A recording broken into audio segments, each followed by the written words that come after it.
มัครทักทายคุณผู้ฟังหน่อยนะเจ้า10 นิ้วขอนอบน้อมก้มกราบแด่องค์พระองค์สมเด็จพระสัมมาสัมพุทธเจ้า10 นิ้วขอกราบถวายความเคารพพระมหาเถรานุเถระครูบาอาจารย์ด้วยความเคารพอย่างสูงและเจริญพรโยมพิสมัยผู้ดำเนินรายการพร้อมทีมงานธรรมะคลายเครียดและเจริญพรท่านผู้ฟังที่สลับรับฟังอยู่ทางบ้านก็ดีในตัวเมืองก็ดีจังหวัดเชียงใหม่ภาคเหนือภาคกลางภาคใต้ภาคอีสานและทั่วประเทศก็ดีก็ขอเจริญพรเจ้าทั้ง Facebook ออนไลน์นะเจ้าฟังทางโทรศัพท์พระอาจารย์ทวัดมาแล้วนึง มาตันอยู่เนาะเจ้านิมนต์ท่านพร้อมโลกครับขอน้อมน้อมแด่พระผู้มีพระภาคเจ้ามาละผู้ไกลจากกิเลสตรัสรู้ชอบได้โดยพระองค์เองขอนอบน้อมแต่พระสัจธรรมและพระอริยสงฆ์นมัสการท่านพระครูสมุวิศวัตรวรกิจโจผู้อำนวยการสถานีวิทยุ 104.50 เมกะเฮิรตซ์นมัสการพระอาจารย์สมมาครับครับผมนมัสการพระอาจารย์ทวัดเจริญพรคุณพิสมัยเจ้านมัสการท่านทวัดกวโรขอสวัสดีอ้ายชาประการเจ้าให้ดมมาจ้าสวยนะเจ้าเจริญพรเจริญพรพ่อแม่พี่น้องท่านผู้ฟังทุกท่านเนาะเจ้านึกว่าจะไม่ได้มาเพราะว่าได้ยินท่านสมัครว่าไฟดับก็หาลูกเนี่ยไฟ เอาทานมาดังแตนกะ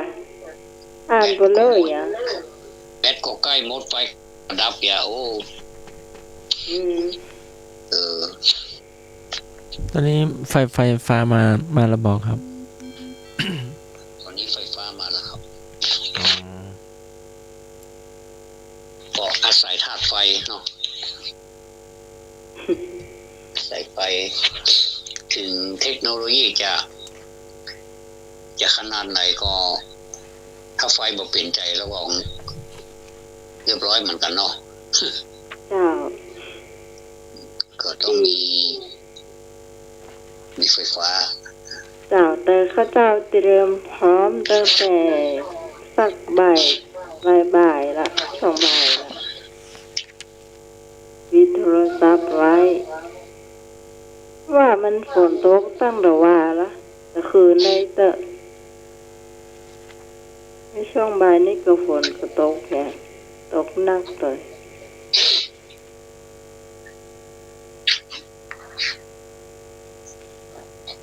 ก็อัน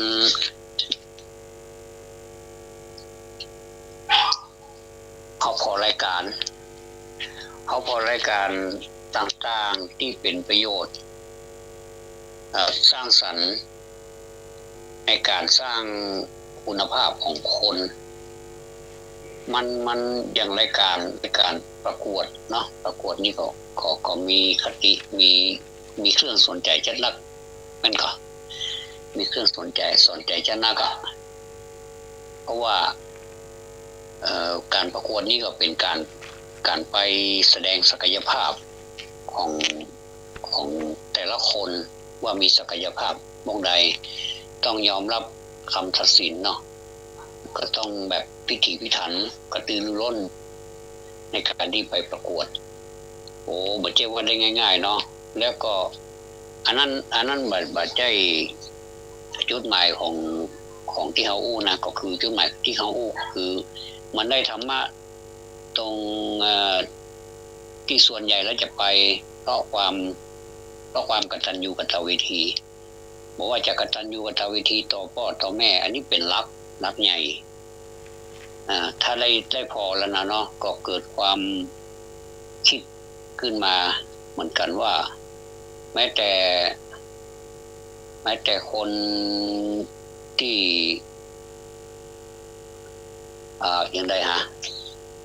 ที่ว่าไม่ได้ปฏิบัติธรรมแต่ว่าดูเหมือนเขาจะปฏิบัติธรรมอย่างเคร่งครัดเหมือนกันนะโดยเฉพาะอย่างยิ่งข้อกตัญญูกตเวทีนี้เนาะถ้าอาจารย์สมัครว่าเหมือนผมป่ะครับครับผมเนาะตอนโยมที่สมัยเนาะได้ดูช่องหนึ่งเขาพอแล้วก็หวนคิดถึงเจ้าชายสิทธัตถะเนาะเมื่อสำเร็จจากที่ได้อดทนทรมานใจความวิริยะอุตสาหะมาเมินเป็นจำนวนหลายปีเนี่ยเนาะเป็นเวลาหลายปีระยะเวลาหลายปีเนี่ยทำให้รอล้มรอตายมาก็หลายครั้งจนจะทอดคามหน้าเสือแต่ว่าก็ด้วยความมุ่งมั่นอยู่ในที่สุดมาก็นั่งปืนต้นไม้สลีบ้านเฮาห้องไม้สลีเนาะมาบ้านต้นโพนี่เป็นห้องว่าต้นไม้สลีเนาะอยู่ในที่สุดมาก็ตั้งความปรารถนาอธิษฐานเนาะอย่างที่เราได้ห้ามได้เรียนกันมาว่าอธิษฐานว่าแม้จะตายก็ให้มันตายตรงเนี้ยคือเอาแต่นะเมื่อเอาแต่เราก็ได้แต่เนาะแล้วก็เสวยวิมุตติสุขอยู่ที่โพธิบัลลังก์นั้นเป็นเวลา7 วันพิจารณาปฏิจจสมุปบาทคือการเกิดดับว่ามีอันนี้เลยจะเกิดอันนี้มีเกิดอันนี้แล้วมันจะมีอันนี้ต่อกันไปเนาะสมัยยากเหลือเกินนี่เนาะแล้วก็พอสัปดาห์ที่2ก็ไปอันนี้มีสัจเจดีไปยืนอยู่ปุ่นแล้วก็เพ่งพิจารณาพอต้นโพนี่ถ้าตามลักและเฮาดูตามประวัติศาสตร์เฮาก็จะรู้เลยผ่านไปว่าเป็นเรื่องของปาฏิหาริย์เป็นเรื่องของผู้ที่สำเร็จมาใหม่ๆก็จะจ้องต้นโพแต่ว่าถ้าเฮาพิจารณาตามธรรมเฮาก็จะหันว่าพระสัมมาสัมพุทธเจ้านี่มีความกตัญญูกตเวทีอย่างยิ่งมองต้นโพด้วยความสำนึกในพระคุณแม่นก่อนครับท่านอาจารย์ครับผมแม่นครับแม่นก่อคุณพิสมัยเนาะด้วยความสำนึกในพระคุณของต้นโพที่ได้คือชีวิตใหม่แต่ว่าชีวิตใหม่ของแม่นเพราะว่า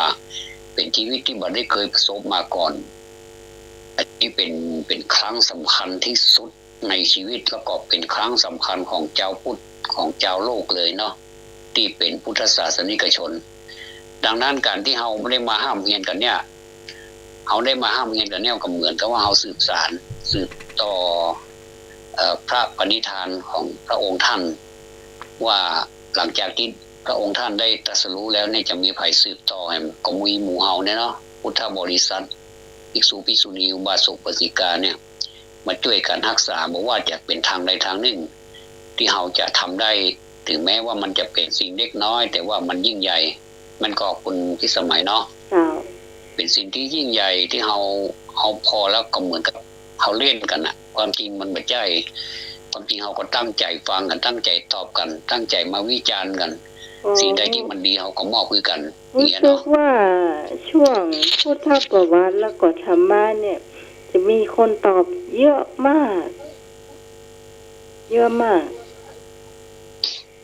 เจ้าแสดงว่ามีคนสนใจเจ้า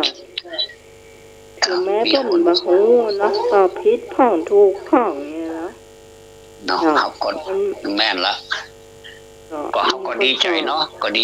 ใจร่วมกันเนี่ยเนาะทั้งพูดถามแล้วก็พูดตอบจะพี่น้อยใจเนอะว่าตอบผิดอย่างมาตอบผิดอีกมันกำเดียวก็จะเฉลยแล้วเนาะว่าอันใดมันถูกอันใดมันเหตุผลที่มันถูกก็อย่างเขาก็มีเหตุผลไปเนาะก็จะมีวิเคราะห์วิจารณ์ไปของอย่างนี้เปิ้นวิจารณ์ได้หรอกเปิ้นบ่ได้ห้ามหรอกบ่ได้ผิดพระพุทธเจ้าถึงสอนให้เฮาวิจารณ์ให้เฮาพิจารณาใจโยนิโสเนาะโยนิโสมนสิการะก็คือพิจารณาให้ท่องแท้ก่อนว่ามันเป็นจริงตามนั้นก็เหตุผล มีอย่างใดเอามาอู้กันด้วยเหตุผลเป็นกัลยาณมิตรอ่ะอู้อย่างกันแบบบางทีก็หน้าดำข้ามเครียดมันจะเอาแต่เนี่ยมันจะโอ้ขนาดนักอ่ะเอาเป็นเอาตายความจริงแล้วเขาก็ลงเอยมาเขาบอกเป็นกัลยาณมิตรเป็นพี่เป็นน้องกันแม่นก็คุณพิสมัยเนาะอันนี้ก็เป็นตัวอย่างของเจ้าพุทธเนาะวันนี้เขาก็เป็นพุทธประวัติเนาะพุทธประวัติมันก็มีเสาพุทธประวัติเจ้านะครับสำรับหมายเลขโทรศัพท์เจ้าท่านสมัครเจ้าได้กี่หมายเลขวันนี้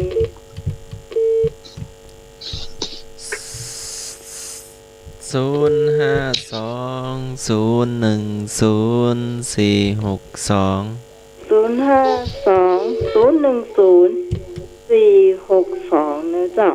053-226-058 053-226-058มีสายมาหนึ่งมีทั้งเบอร์สถานีแล้วก็เบอร์มือถือเนาะนมัสการพระอาจารย์สมัครพระอาจารย์ประวัตินมัสการเจริญพรโยมที่สมัยอาจารย์นิพนธ์กราบนมัสการผู้อำนวยการสถานีและก็ญาติโยมธรรมะคลายเครียดทุกคนรายงานตัวเลยนะครับอาจารย์นิพนธ์วางไปซะแล้วอาจารย์นิพนธ์ทำไมไม่ฝากนมมาให้พี่จอยมาบ้าน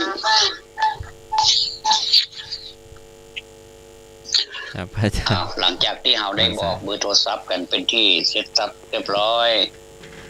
ท่านผู้ฟังก็ตั้งอกตั้งใจห้ำเฮียนนอเป็นการเข้าจันเรียนละเด้อนักเรียนเตรียมพร้อมเจ้าเตรียมเตรียมสมุดดินสอเตรียมความคิดความอ่านเนาะเพราะว่าเขาว่างจากการงานแล้วก็มาเขาก็จะเป็นงานด้านสมองเนาะด้านปัญญาไม่รู้ที่ไหนไม่ที่ถามอย่างก็พี่จอยมาทำไมไม่ฝากนมมาไม่เช่านี่ก็ไปบิณฑบาตเย็นทั้งอินไม่ว่าใดนี่เหรอจริงๆสั่งเขาไว้เลยนะเดี๋ยวจะพาไปทวงให้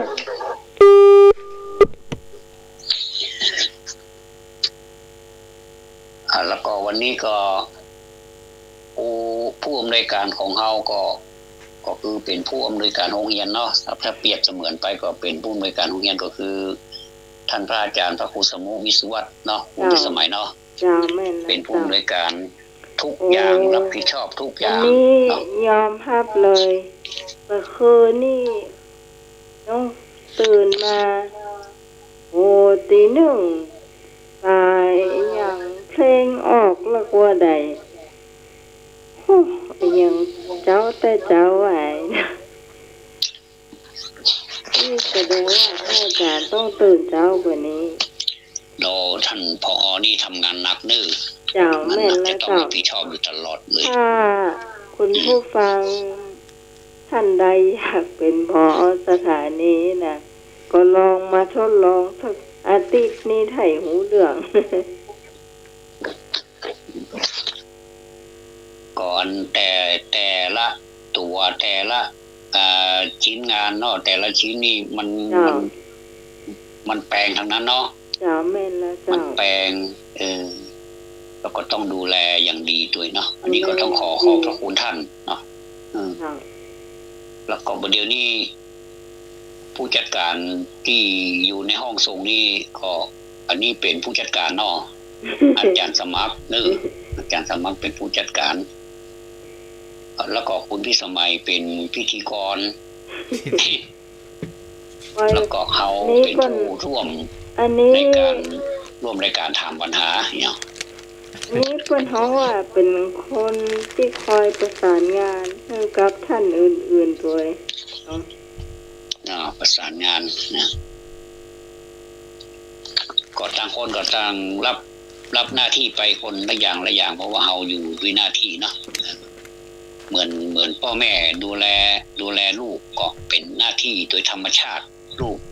จะต้องกตัญญูกตเวทีต่อพ่อแม่ก็เป็นความเป็นธรรมชาติ นะมาได้เสียแซงว่ากตัญญูพ่อแม่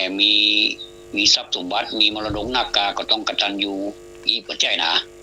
จะทุกข์จะยากจะจนจะยังไงก็ต้องกตัญญูกตเวทีอยู่ดีอ่ะเนาะอันบางคนจะเข้าใจว่า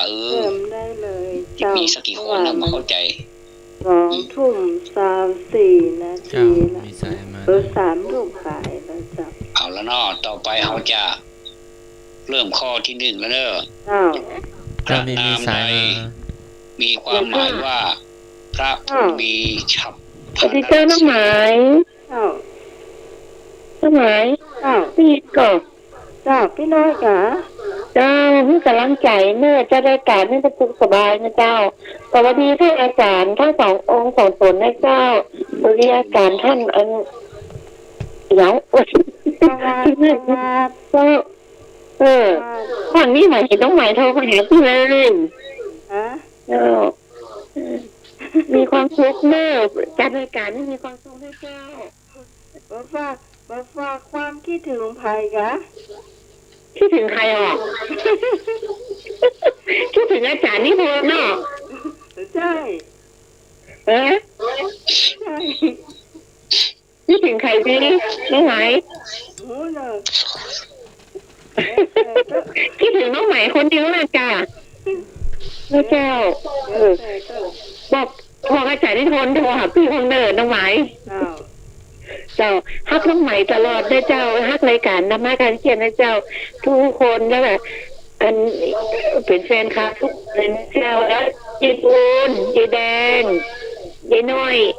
ทุนไปริมนะเจ้าคิดถึงทุกคนนะเจ้าไม่น้อยก็อายเนาะไม่น้อยก็อายเจ้าสวัสดีนะเจ้าบอกให้อาจารย์นิพนธ์โทรหาพี่น้อยเด้อสวัสดีค่ะพี่บายค่ะเจ้าขอบคุณเจ้าอันนี้แม่น้อยเนาะพี่น้อยนะสารกะเจ้าถามข้อแรกได้เลยเดี๋ยวพี่หายนะครับทำไมเจ้าได้ละทวัดนิมนต์ครับผมพระนามใดมีความหมายว่าพระผู้มีฉับพรรณรังสีแผ่ซ่านออกจากพระวรกายอันนี้เป็นปัญหาชาวเนาะก็พระสิทธัตถะขอพระอังคีรสคอพระโคดมงอพระชินสีพระนามใดมีความหมายว่าพระผู้มีฉับพรรณรังสีแผ่ซ่านออกจากพระวรกายกอพระสิทธัตถะขอพระอังคีรสคอพระโคดมและงอพระชินสีเจิญเจ้าพี่นายน้องเด้อใส่แบบบะยั้งมือเลยเด้อโอ้โหมาสายแรกมาแล้วเจ้ากราบไหว้สาพระอาจารย์พระครูสมุวิสุทธิวรกิจโยผู้อำนวยการศึกษาเจ้ากราบไหว้สาท่านอาจารย์กราบไหว้สาท่านทวัตเจ้าสวัสดีน้องใหม่นะเจ้าสวัสดีทำไมใครเครียดทุกท่านนะเจ้าวันนี้พี่พรไปตามพระป่าวัดพระพุทธบาทตากผ้ามาเพื่อถวายเป็นอาจารยบูชาแก่หลวงปู่ครูบาพระมาจักโกเจ้าวันนี้เอาบุญมาฝากทุกท่านตัวนะเจ้าขอทุกท่านได้บุญเหมือนกันนะเจ้าพี่พรตอบข้อมูลพระชินสีเจ้าชินสีตอบข้อไหนมูนอข้ององูเจ้างองูกาเจ้า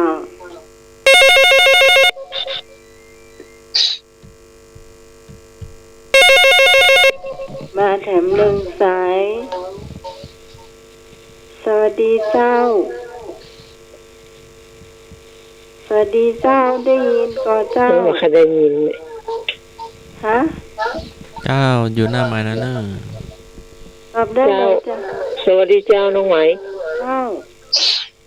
ตอบข้ององูเจ้าแม่บัวเขียวก็แม่หยังแม่บัวเขียวก็เจ้าแนะนำตัวน้อบ่ได้ตอบเฮาเนาะบ่เชื่อเฮาเอาสุมาเถอะขอแทรกหน่อยเฮาเอาแบบอันเปิ้นประชุมสภาบ่จุลเข้ามาก็แสดงตัวว่ามาจากไหนชื่อหยังเนาะไทยดีเนาะขอถามนะคะเอาต้องได้ถามว่าใครถามเปิ้นว่าไม่ใหญ่ก็จริงแล้วก็ต้องบอกก่อนเนาะบอกชื่อมาตัวเนาะขอความกรุณาเนาะมันจะง่ายกว่าจะง่ายกว่าที่เฮาต้องไปถามบางทีมีหลายท่านและที่เสียงเหมือนกันขนาดเนาะแม่นเจ้าเสียงเหมือนกันช่วยบอกเนอะช่วยบอกชื่อตัวเนาะเจ้าท่านตะกี้เนาะไม่ใช่แม่สมศรีตะกี้ชื่อหยังฮะกี้ไผ่อ่ะโอ้โหอันนี้แม่สมศรีก็หาโทรมานี่เจ้าแม่สมศรีเอาข้องงเด้องงูกะเจ้าสวัสดีนมัสการทุกท่านเจ้าพระองค์ที่มีจำชื่อมาได้เจริญพรจอดน้องใหม่เอ้ยว่าตัวเก่าแต่ว่าตัวเก่าแต่ท่านสมัครจำเจริญพรเอาอีกอันท่านสมัครท่านผอ.แล้วก็อาจารย์เนี่ยก็โยก่อนผอ.สถานีชื่อหยังฮะ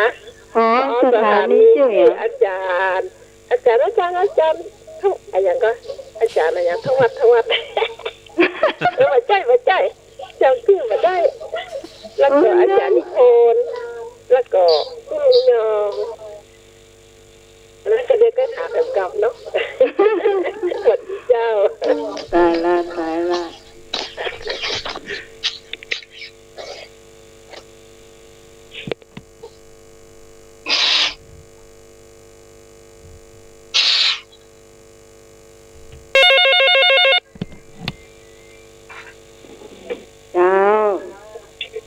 น้องไหม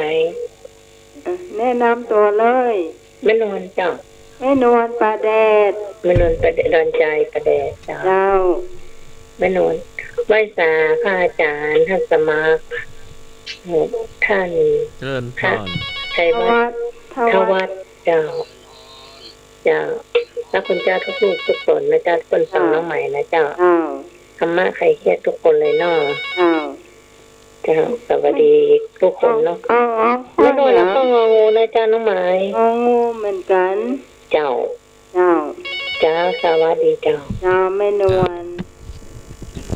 แดดมาหันซ้ายนะเจ้าร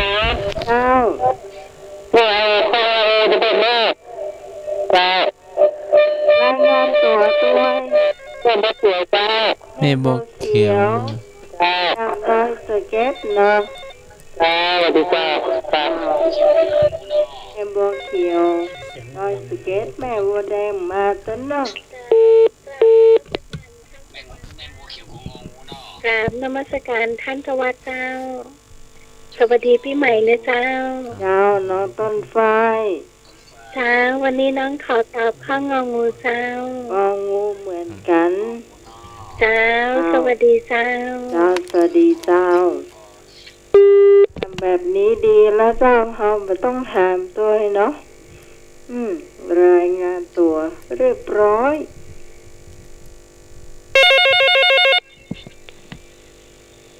สวัสดีครับตัวเปิ้ลครับตัวงงูตัวเปิ้ลนะครับเนี่ยรายงานตัวผมนึกบุญตบวงครับ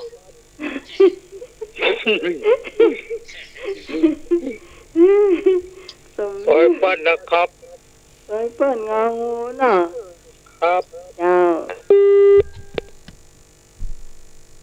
ผมนึกพุทธวงศ์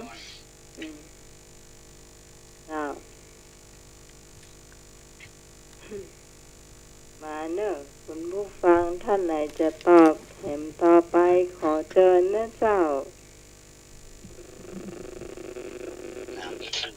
ที่จะตอบให้มาเชิญ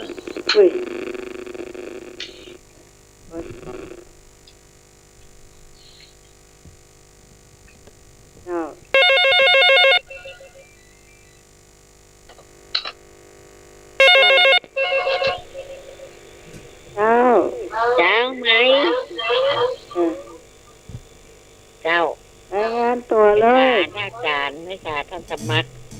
ภาษาท่านทวัดเด้อพี่น้องใหม่ตัวเอง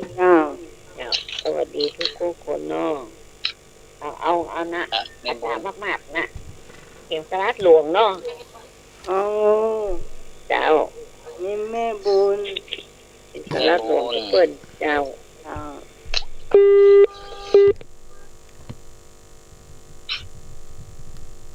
หายว่างแล้วนะเจ้าผู้ฟังท่านไหนจะตอบเห็นต่อไปขอเจอเนื้อเจ้า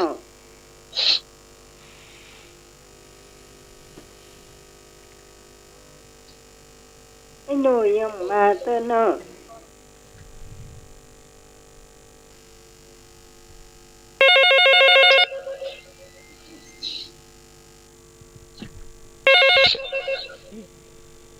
จะพาตอบได้กันนี่ฮะผู้เจ้าตอบได้กันนี่นี่จ้ะบรรยายไปได้เอาขอไข่ก็ได้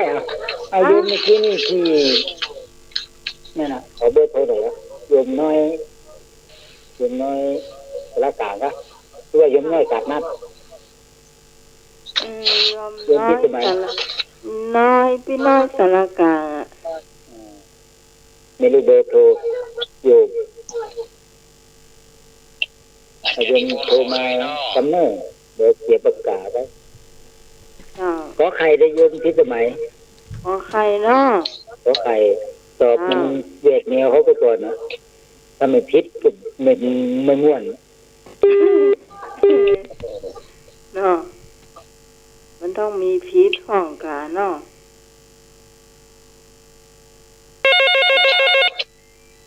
มาครับผมมาการท่าการครับผมธนวัฒน์ครับท่านสมัครครับผมเรียนปีสมัยนะครับกอไก่โก้ครับกอไก่สายาครับสายามาแล้วขอไปเห็นมดล่ะกอไก่ขอไข่อาจารย์นิพนธ์ก็ไปล่ะมันเหลือคอควายจะมีแหเอาหรอบะพีดกับบะม่วนนะกะเอาคอควายเนาะไม่เอาสมัยคอควายเนาะเอาครบละเอาก็งองูนี่คะแนนท่วมท้นเนาะเจ้า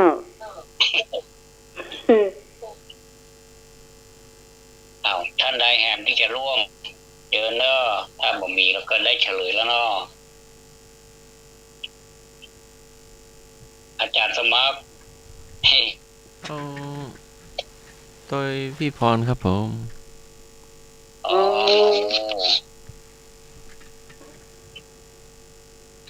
ครับทำไมเอาอย่างดีข้ออย่างดีควายอ๋อปันกันเนาะแบ่งกันไปไอ้หน่วยเอากอไก่หันจานนี่พอเอาขอไข่ปีหันไข่เอาคอควายเขาก็เอากัน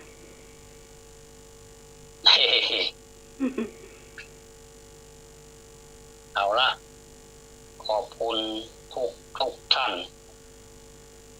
ที่คือความสนใจในปัญหาข้อนี้ซึ่งเขาจะสังเกตเห็นว่าไกลไปนะเอาเข้าไปนะว่าเจดีย์หลวงเนาะเอาจะหารพระที่ยืนอยู่ประทับยืนอาจารย์สมัครคุณห้องพระอย่างก่อนวัดเจดีย์หลวงนะครับวิหารหลวงพระอังคีรถมันก็ครับผมนะครับพระนามมีความหมายว่าพระผู้มีพระภาคพระผู้มีฉับพรรณรังสีแผ่ซ่านออกจากพระวรกายคือพระอังคีรถในพระวิหารของวัดเจดีย์หลวงนะครับข้อขอค่ายถูก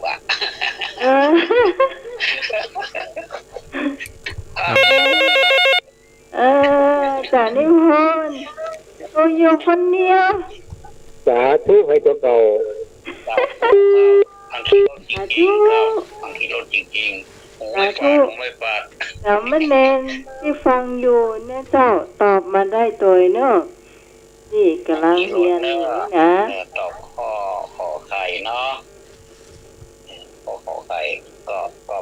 ไปแล้วต่อไปเราจะมาอู้ถึงเกิดวันเดียวกันเนาะสหชาติแปลว่าเกิดเนาะวันเดียวกันเกิดร่วมกันสหชาติสหแปลว่าร่วมชาติแปลว่าเกิดร่วมชาติกันร่วมวันเวลาเดียวกันวันเดียวกันเป็นนี้ท่านสมัครหายละครับคำถามมีว่าใครไม่ใช่สหชาติปัจจัยนะใครไม่ใช่สหชาติกับเจ้าชายสิทธัตถะใครไม่ใช่สหชาติกับเจ้าชายสิทธัตถะกอานนท์ขออุบาลีพการุทายีงอพิมพาใครไม่ใช่สหชาติกับเจ้าชายสิทธัตถะกอานนท์ขออุบาลีพการุทายีและก็งอพิมพาเอาเจิญใบปัญญามือเลยเด้อแล้วใหม่ขอตอบก่อนเด้อเจ้าตอบข้อขอไข่เจ้าพระอุบาลีเจ้าก่อนมาแล้วขอไข่พระอุบาลีเจ้าตรงกันเลยพี่พรข้อนี้บ่ผิดเจ้ารับรองน้องหมารับสายแม่นวลรับรองโอยมาเลยบ่ผิดเจ้าแม่นวลเอาขอไข่ในเล้าเหมือนน้องไหมนะคะเจ้าข้อนี้รับรองบ่ผิดเจ้าไปได้ซุปมันไปต้มแน่เราไปได้ซุปมันไปต้มแน่เจ้าน้องใหม่เด้อเจ้าไปเนาะเจ้าน้องใหม่ว่าอันไว้แต่เจ้าท่านสมากับท่านทวัดตัวเจ้าสวัสดีน้องใหม่ตัวเจ้ารายงานตัวเจ้าแม่สมไม่ค่ะนะเจ้าสมไม่ค่ะเจ้าตะกี้แม่มาบัดตอนเลิกกันแล้วค่ะแม่นี่บัดตอนสักกรรมเจ้าเป็นอย่างสวัสดีท่านอันทำไมใครเกลียดทุกคนนะเจ้าไม่ตอบขอใครด้วยนะเจ้าขอใครเนาะเจ้าสมขอใครเอาอะไรต่อไปเจอเลยเนาะหายว่างแล้วเลยเจ้าพี่ไหมไข่มีกี่ฟองน้องเหมาหมดเลยเนอะสวัสดีเจ้าต่อแบบนี้ปัจจัยนะต่อใครเจ้าไหนจะขอใครเนอะเจ้าอันนี้ก็ได้สเก็ตนะวันนี้ได้สเก็ตมาแห้งเนอะทำทันแล้วนะสานิพนธ์โบเขียวต้นไฟเจ้าแม่สมศรีเอาคอควายเนอะคอควายเนาะเจ้ามาโดนฝนมานิดเปียกหลอกซอกแซกสมองไปโดนฝนที่ไหนน่ะโดนฝนไหนหลังมอเนี่ยกับเจ้านั่นสายหินนี่ก็ตกจัดนะหน้ากาไม่แรงไม่ฝนตกหน้าเจ้าสวัสดีเจ้าสะใจเนาะสะใจแท้ๆเอาท่านใดแม่สมศรีวางไปแล้วท่านใดจะมองแล้วยินดีต้อนรับสายนี้เนาะขอไข่ครับขอไข่นักเรียนไข่แปลกกระบอกขอไข่อายาอานนท์อายากอไก่เจ้ามาแล้วไอ้นึกมาเลย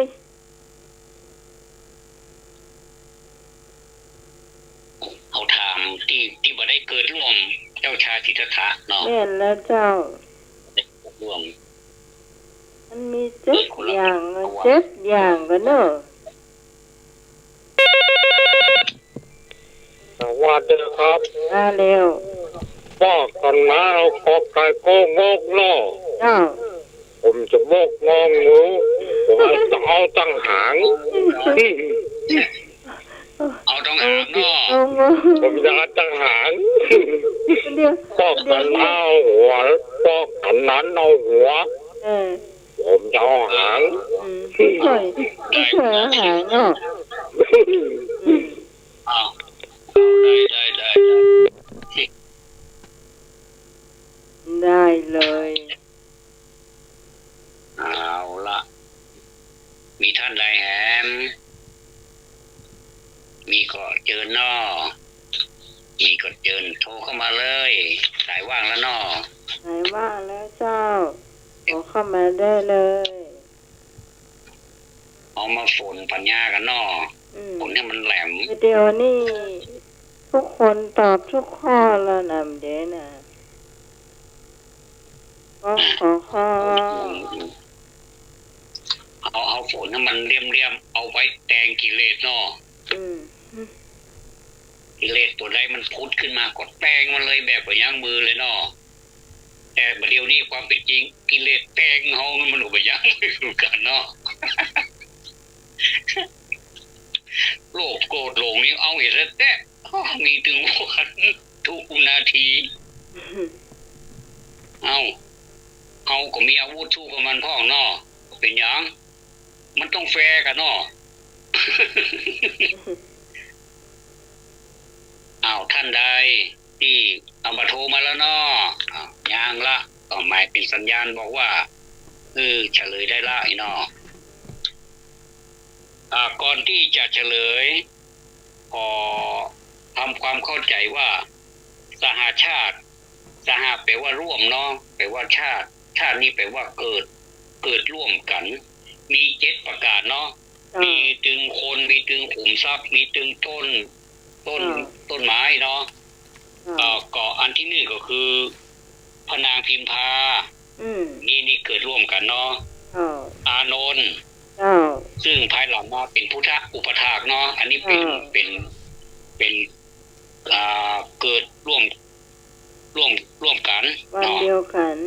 แล้วก็การลุกพายีนี่เป็นอามาตย์ที่ไปกราบทูลเสด็จกลับเมืองกบิลพัสอ่ะอันนี้การลุทายีอามาตย์ดำเนาะการลุทายีก็คือคนดำแล้วก็มีฉันนะอันนี้องค์ขลักษ์ที่เอาม้ากันทกะออกที่กลางดืนนั่นน่ะม้าสีขาวม้าตัวใหญ่ๆน่ะที่ไปบวชเนาะแล้วก็มีกันทกะม้าเนาะม้าสีขาวแล้วก็ต้น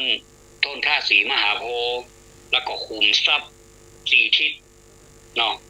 ขุมทรัพย์ขุมทรัพย์4ทิศนี่ก็มีสังฆะเอละอุปละแล้วก็ปุณณลิกะอันนี้มันลึกไปแล้วเนาะก็หมายความว่าข้อขอนี่ก็เป็นข้อที่ถูกต้องที่สุดอุบาลีเนาะบ่มีในสหชาติ7ประการนี้เลยเนาะก็ขอบคุณทุกท่านที่ตอบขอใครสำหรับท่านที่ตอบข้ออื่นก็ย้ายมาขอใครเนอะเป็นยังเพิ่นว่าอยู่ขอใครนักล้ำไป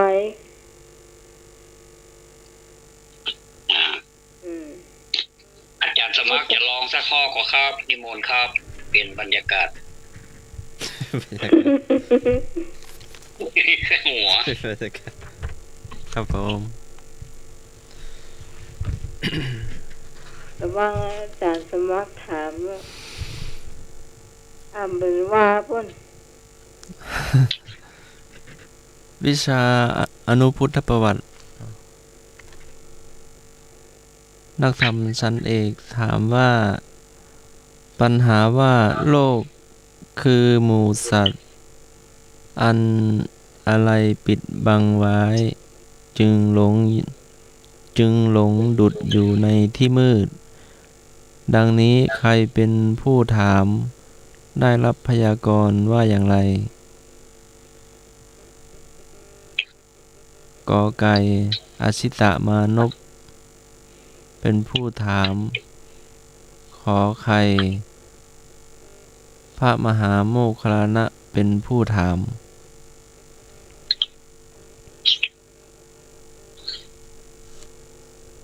เลือกตอบได้เลยเนาะปัญหาว่ามีสองข้อนอกไก่ขอไข่ครับผม สองช้อยครับ โลกนี้คือหมู่สัตว์อันอะไรปิดบังไว้ จึงหลงดุดอยู่ในที่มืด ดังนี้ใครเป็นผู้ถาม และได้รับคำพยากรณ์ว่าอย่างไร แต่ให้ตอบมีแค่สองข้อเนาะ ก็อชิตามานพเป็นผู้ถาม ขอพระมหาโมคคัลลานะเป็นผู้ถาม ขอตอบกอไก่เจ้า น้ำไหมกอไก่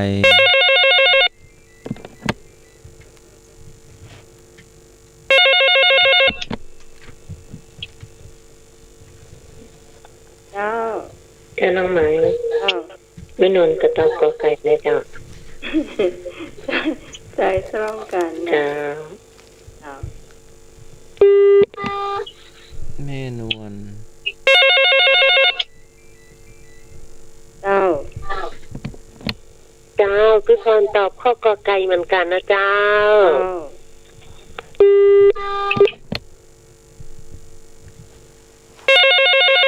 ข้อที่สี่ เจ้า เจ้าแค่สมศรีก็เอากอไก่เจ้า แม่สมศรีลุ่มวัด เจ้า เจ้า เจ้า รายงานตัวแบบนี้ดีแล้วเจ้าเนาะ เจ้าจะได้ ดีดี ดีจ้ะเจ้า เจ้า ไก่นะเจ้า เอาอย่างก็ ข้อกอไก่เจ้า กอไก่แม่สม ไก่ ครับผ แม่ ม สมกอไก่ ขอไปครับ เจ้า ไอ้หนุ่ยกอไก่เอาไปเอามาชักเพียน แม่สมพี่หนุ่ยกอไก่ มีแม่นวลพี่พร แม่สมศรีแม่สมพี่หนุ่ย จานิพนธ์ตอบเลย ฮัลโหล อ๋อเจ้าครับ อืม มีก็โคนกขอไก่จ้า อืม ข้างขอไข่ น่ากะไม่ ผม ตอบ จะเอาขอไข่ครบสองข้อเลยเนาะ เนาะ ขอขายอายนึก ก็ผิดอ่ะก็เนาะก็ผิดก็ถูกบ้างกะ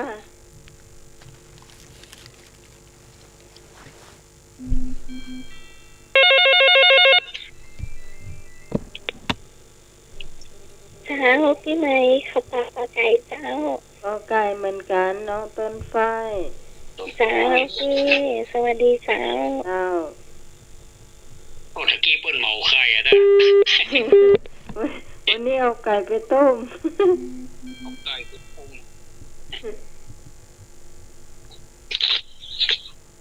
ไก่ไปต้มขอตับมันเนาะ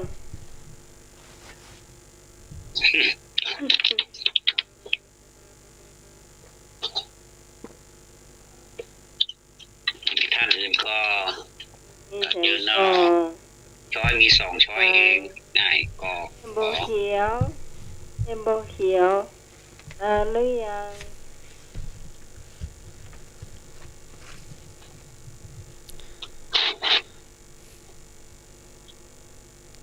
052 053 226 058 นั่นผู้จัดการประกาศละ 052 010 462 อ๋อ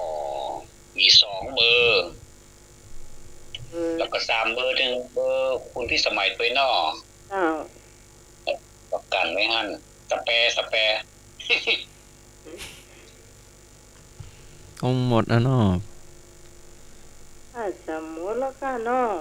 เจ้าทบทวนปัญหาแล้วก็พร้อมเฉลย ปัญหาว่าโลกคือหมู่สัตว์แม่มีสายมาเพิ่มเนาะหนึ่งสายจ้าพี่น้อยตัวไอ้นึกเด้อพี่น้อยกับตัวไอ้นึกเจ้าสวัสดีเจ้า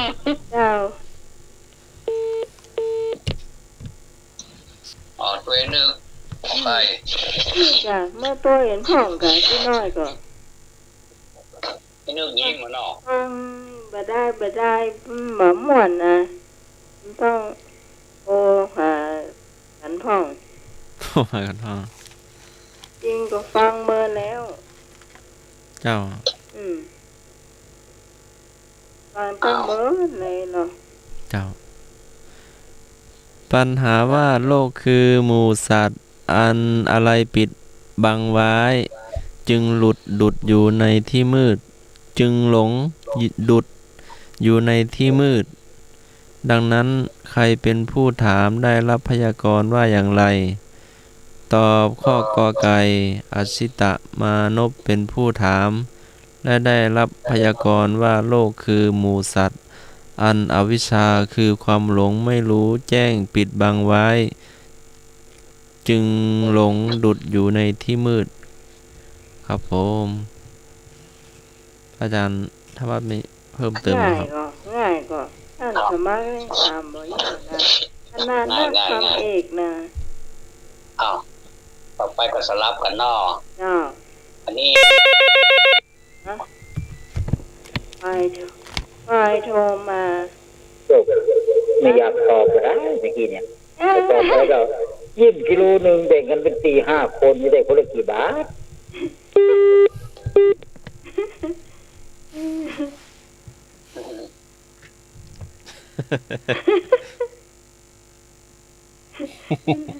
แต่นี่พอนี่เพิ่นตลกนะ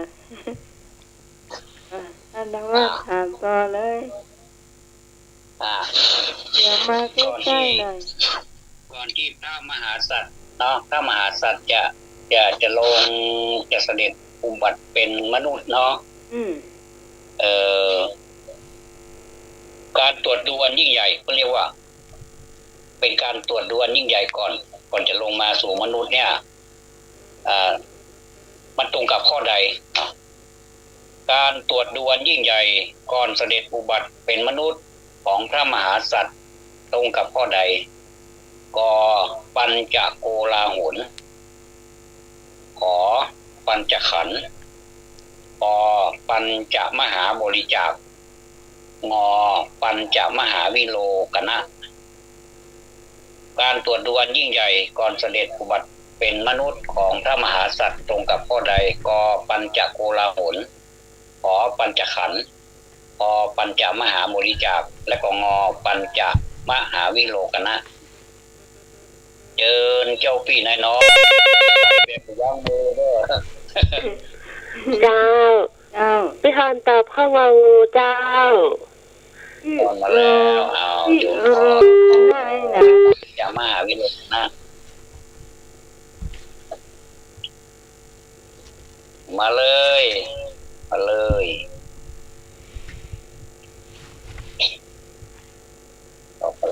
ตอบมาเลยรับสายที่2จะน้องไหมบ้านนอนเดาเอานะจ๊ะมันแน่ใจคอไข่กำมองงูอ่ะบ้านนอนเดาเอาคอเป็นคอไข่ก่อนนะคอไข่เนาะจ้าไข่เนาะไข่ปันจะหันเดาเอานะจ๊ะเจ้าสวัสดีเจ้าความเข้าใจของเราเอง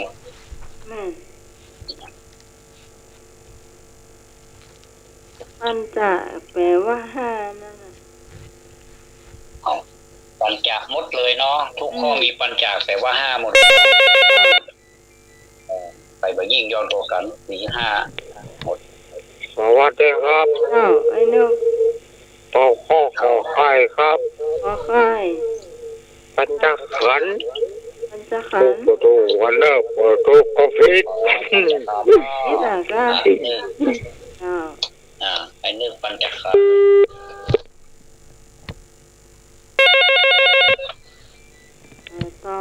สวัสดีเจ้า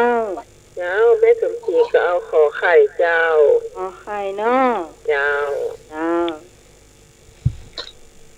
แม่สมเนาะสมศรีแม่สมศรีอันแม่สมศรีลุ่มวัดแม่สมศรีสมศรีแม่บัวเขียวมาเนอะน้องต้นฟ้ามาเนอะครับผมผมงองูครับครับไอ้หนุ่ยครับผมไอ้นุ่ยหนุ่ยไอ้นุ่ยปลาหนุ่ยมาเอากอไก่ก็แล้วกันเอากอไก่จานิพนธ์ครับจัดให้มีเนาะเจ้าพี่ใหม่ขอทวนคำตอบให้หน่อยนะเจ้าคำถามการตรวจดูอันยิ่งใหญ่ก่อนเสด็จอุบัติเป็นมนุษย์ของพระมหาสัตว์นี่หมายถึงเจ้าชายสิทธัตถะนะตรงกับข้อใดกปัญจโกลาหลขอปัญจขันธ์คอปัญจมหาบริจาคและก็งอปัญจมหาวิโลกนะมีปัญจนำหน้าหมดน้องขอตอบขอไข่เจ้าขอไข่เจ้าพี่สวัสดีเจ้าเจริญพรไปมีปัญจนำหน้าหมดแล้วปัญจ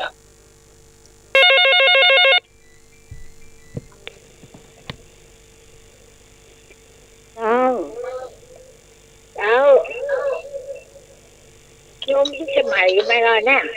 แม่นแล้วเจ้าย้ายพอยว่าจะถามเบอร์โทรโยมเนี่ยของที่สมัยเบอร์อย่างก็ที่แม่โทรมาหน้าไม่นี่ก็ถูกแล้วแม่โทรมาหน้าไม่ถูกแล้วล่ะนึกว่ามันถูกเนี่ยถูกแล้วล่ะเนี่ยแม่โทรมาถูกแล้วเหรอยายก็โทรมาไปร่างไปถูกได้นี่ล่ะแม่ก็กันน้องนะแม่ก็ส่วนตัวแม่จะเจอเบอร์ส่วนตัวก่อนเบอร์ส่วนตัวก่อนเบอร์ส่วนตัวของห้าดาเอาก่อนแม่จะเอาก่อนเจ้าถามที่ย้อนจะถามลูกถ้าสมัครลองถามเพื่อนเราแม่จะเอาเบอร์นอเดี๋ยวน้าหมายจะบอกทางอากาศนอ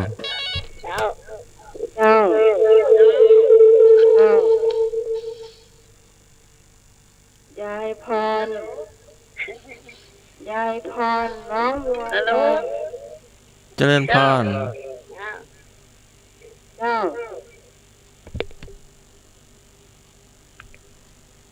ฮัลโหลเจริญพรฮัลโหลแม่กัดเอาข้อหอใครเลยเจ้าแม่กันเนาะเจ้าแม่กันแม่ซูมนะแม่ซูมก็ไม่ตานะเจ้า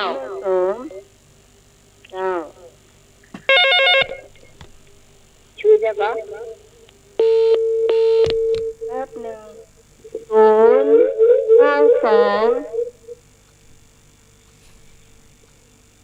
สมัครบอกเลยคนเท่าเบอร์หน้าหมายเบอร์ยัง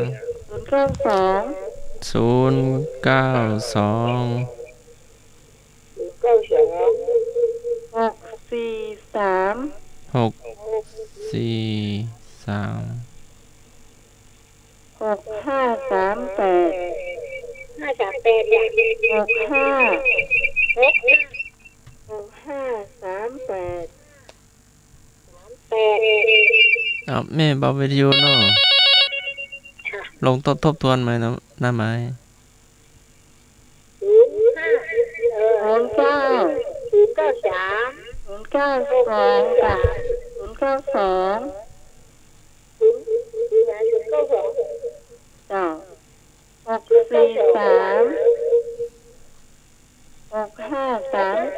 6538 092 643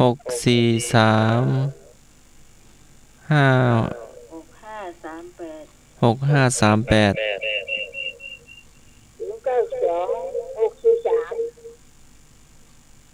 6538ตรงๆเนาะแม่หยัง538ยายพรเนาะเจ้าจะไปเชียงใหม่ไปด้วยกันเลยจ้า เจ้า แล้วจะเอาพ่อขอเนี่ย ออกไปเนาะย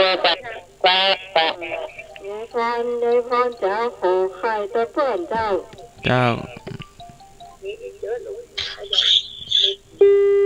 นี่เบอร์หน้าไหมแม่พรเนาะถ้าเป็นเบอร์ส่วนตัวตะกี้ก็ยายพรประจำดีๆเนอะ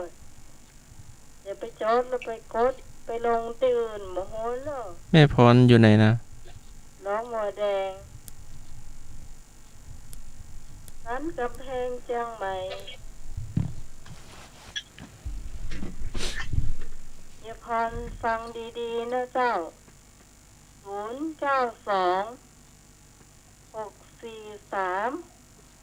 6538จดตามนี้ก็ถ้าจดตามนี้ก็ถูกนะเจ้า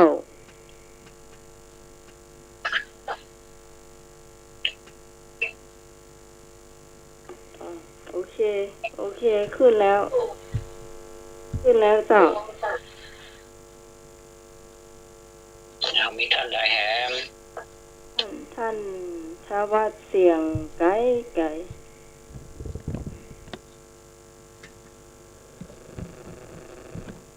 โทรศัพท์ยังเป็นเสียงอินนี่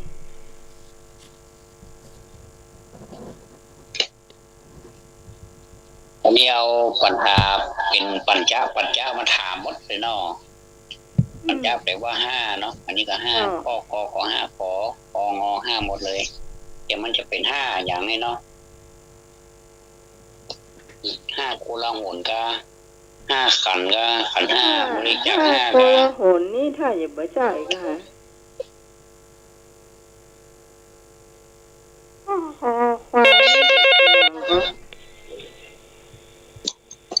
รับสายเนาะเจ้าไปบ้านมิกวนก็ไก่เนาะเจ้าก็ไก่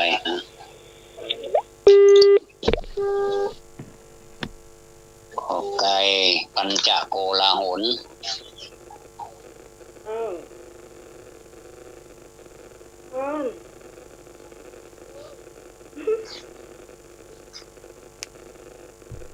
คนไข้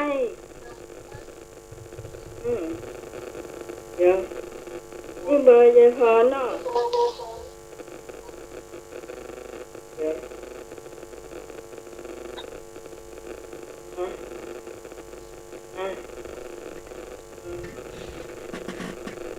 ยายพรเนาะขอไข่ยายพรขอไข่ครับป้าอาจารย์แม่พรเนาะพรเพิ่นอายุยายพรนี่เพิ่นอายุแก่แล้วแม่น้องไปปีอย่างนะแม่พรเนาะครับผมแม่พรครับเพิ่นอยู่สันแปงบ่ใช่กะเห็นเจ้า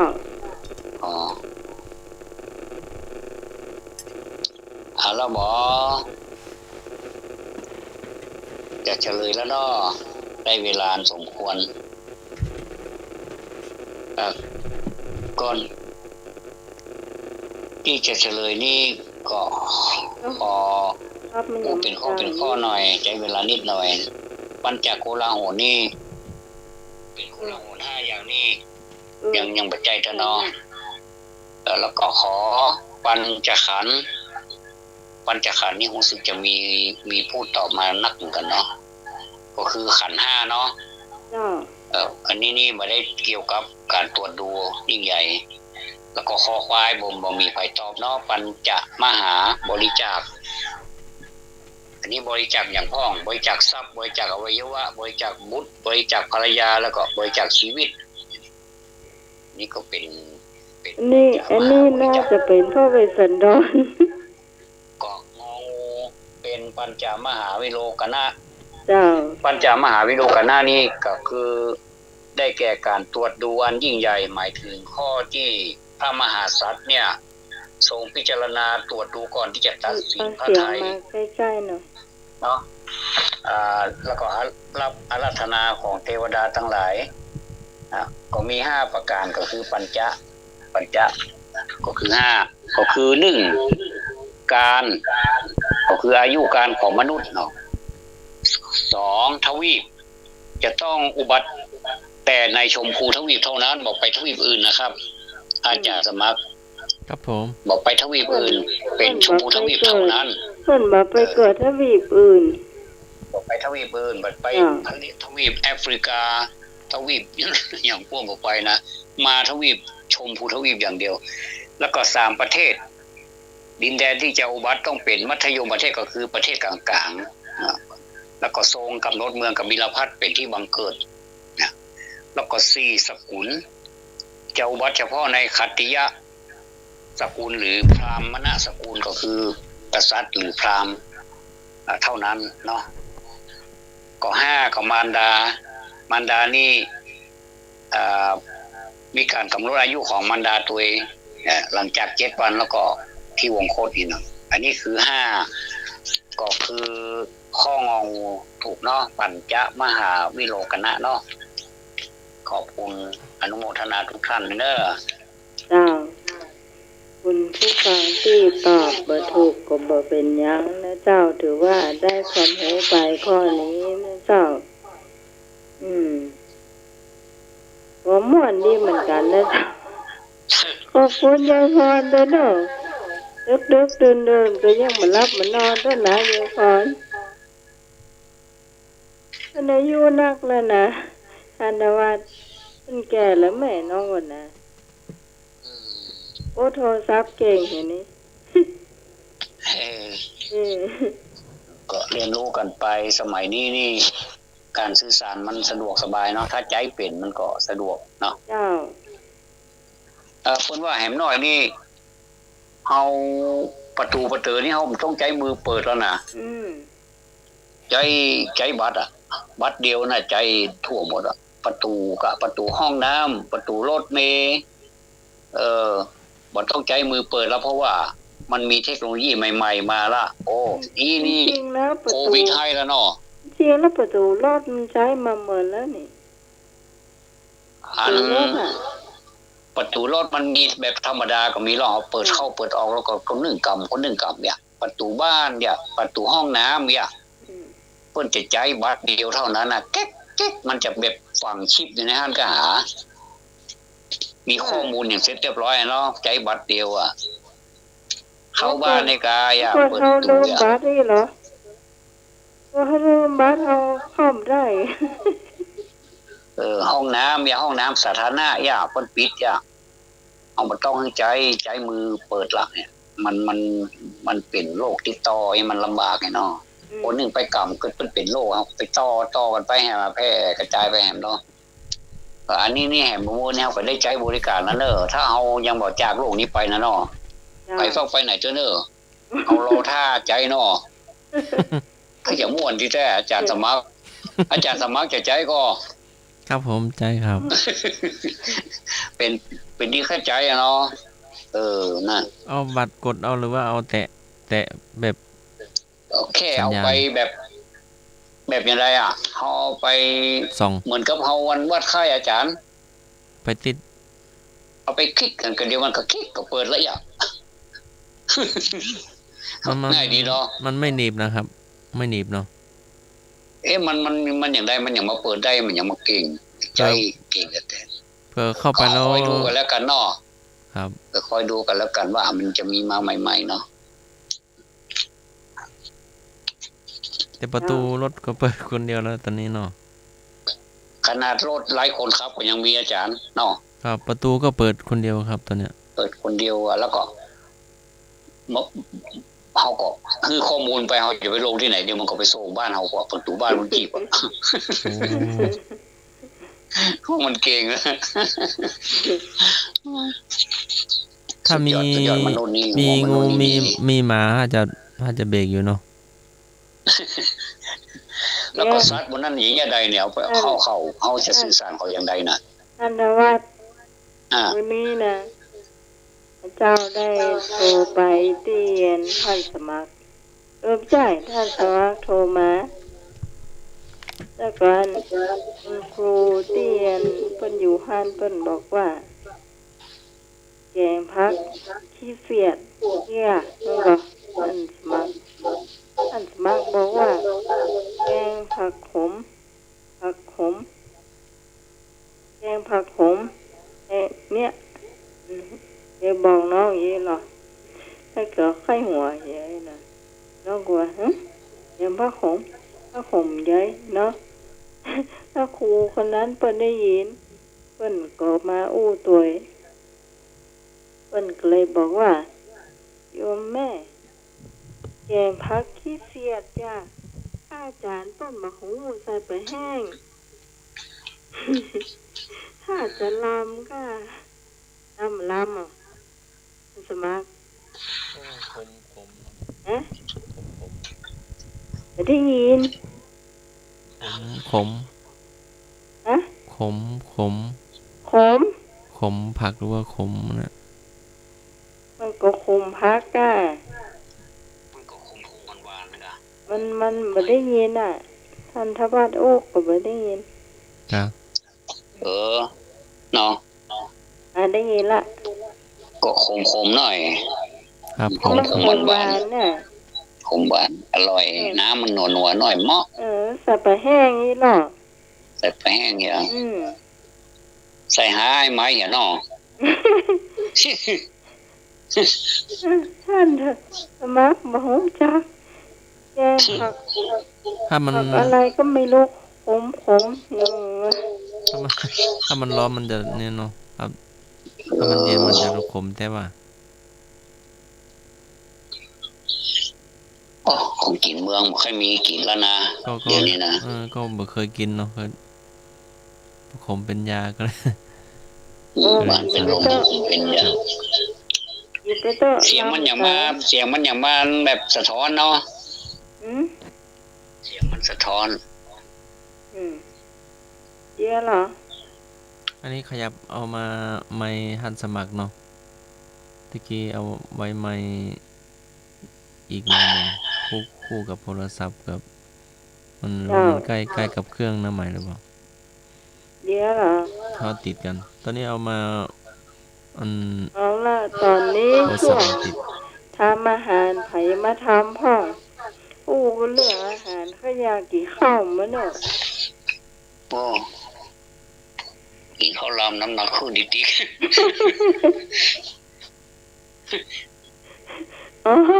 เดี๋ยวมีคนฝากว่าติดแล้วเนี่ยเพิ่นไข้หูว่าท่านวัดเรื่องกอยเนี่ยให้หัวไปตะลับตะลือเลย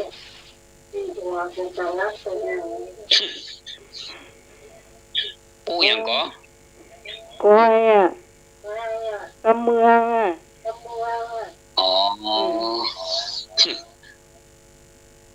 ก็ถ้าเป็นกำเมืองนี่ก็ต้องรอวันพรุ่งนี้นะเจ้าคนที่จ้างเสนอมาให้เอาไข้หัวในเกวนไอ้หนุ่ยเนาะเป็นหัวหน้าโจกแล้วก็ประเดี๋ยวนี่ตึงเอามาแต่ละกรรมดูเท่าท่านทวัดเป็นคนขยายตึงเสื้อจะบ่เจ็บต้องนะก็ช่วยกันนะกันเนาะไผ่หูช่วยกันวันนี้พยายามมาทำกับข้าวเป็นคนแรกวันนี้มีที่นี่ที่เดียวเนอะปกติข้าวแรงกันตั้งแต่ 6 โมงแล้วทีนี้มาทำกับข้าวกินผู้ก้าย่าไว้ก็ได้หรอใส่ตู้เย็นไว้ผู้ให้อุ่นเจ้า จ้า เจ้าแม่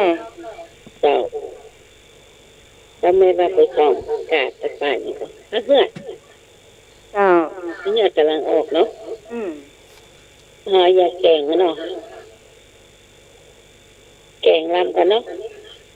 ลำไปยำกันลำแต่ ยำก็ได้ ยำกับแกงให้ได้ยินน้ำมันเดี๋ยวบอกวิทยุหน่อยเอา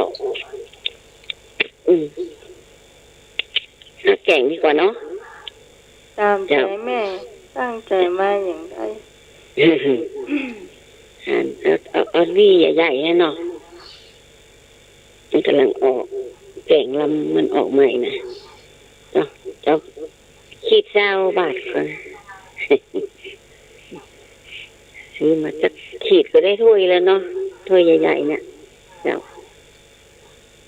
เอามาใส่เอาลี่มันออกหน่อยเนาะกว่ามันจะส้มลงไปเนาะหมายว่าจักลี่มันก่อ เจ้า ลี่มันสีแดงๆส้มๆมันไหนเดี๋ยวเอาลี่มันออกหน่อยเดี๋ยวเอาแกงใส่อย่างนี้ใส่ที่หมู3 จาน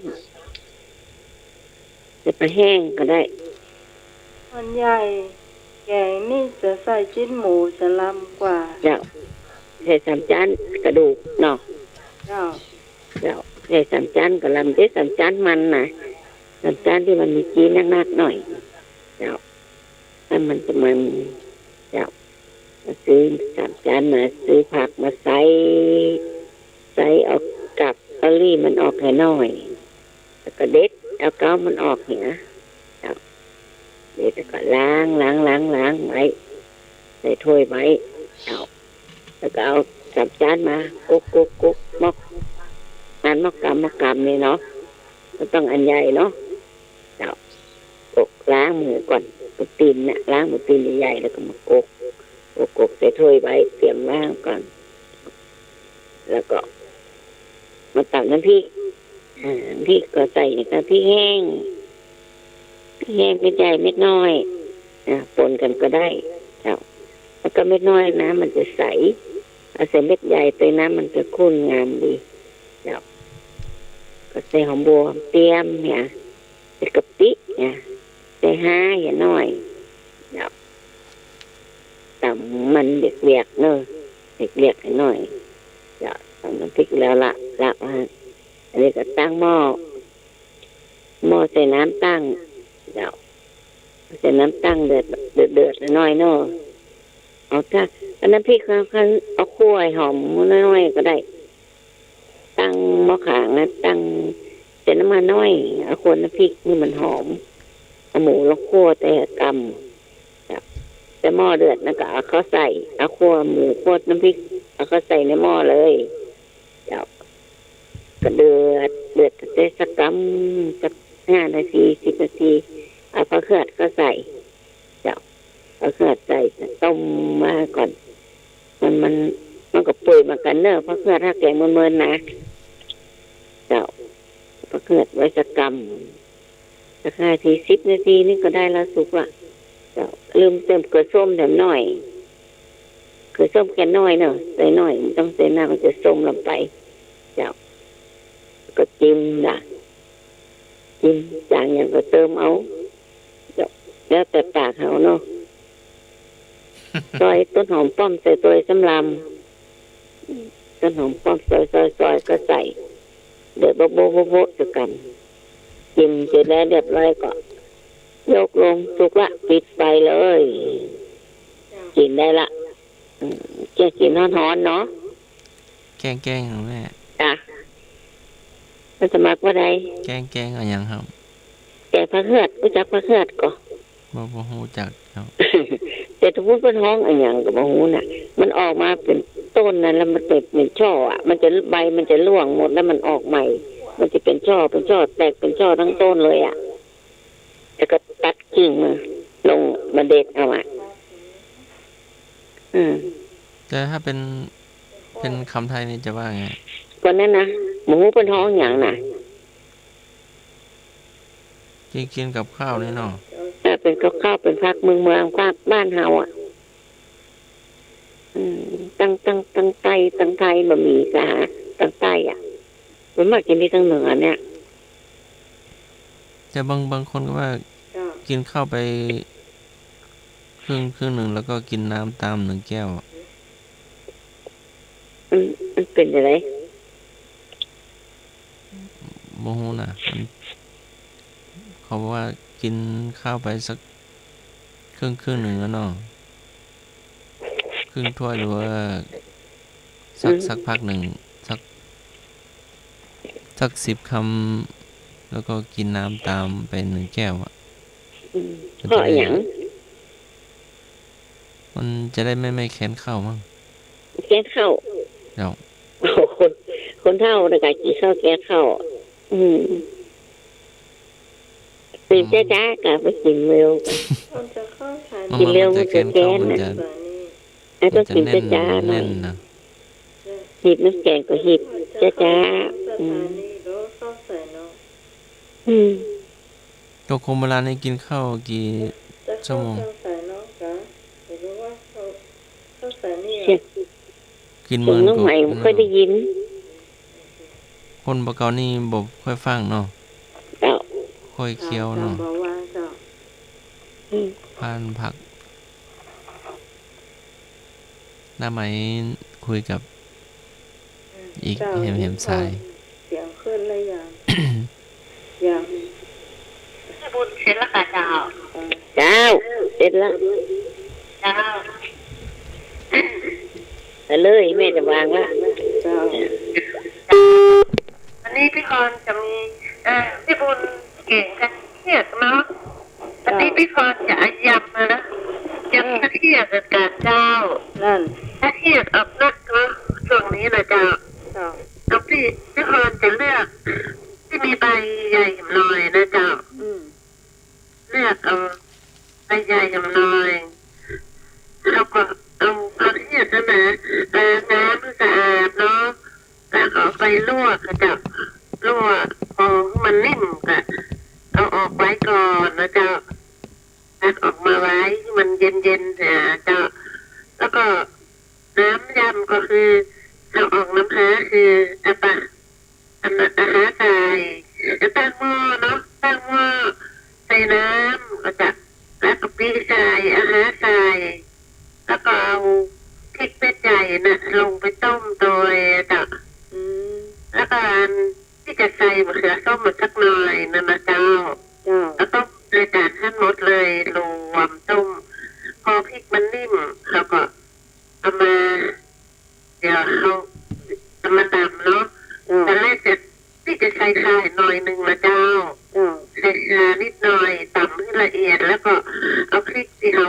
เอาออกจากหม้อนะมาตำตัวเนาะเป็นตำให้ละเอียดอะใส่กระเทียม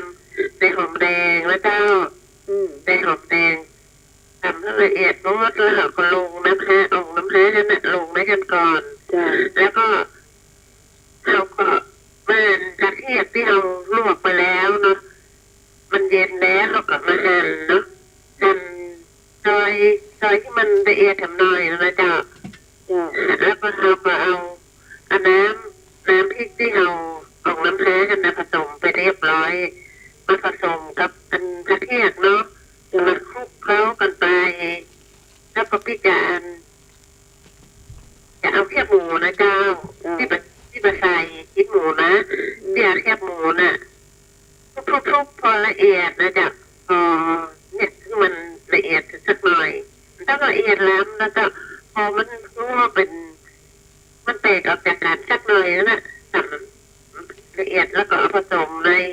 กระเทียมค่ะเนาะผสมเรียบเคล้ากันไปที่จะตั้งกระทะอันน้ำมันใส่น้อยเดียวนะเจ้ากระเทียม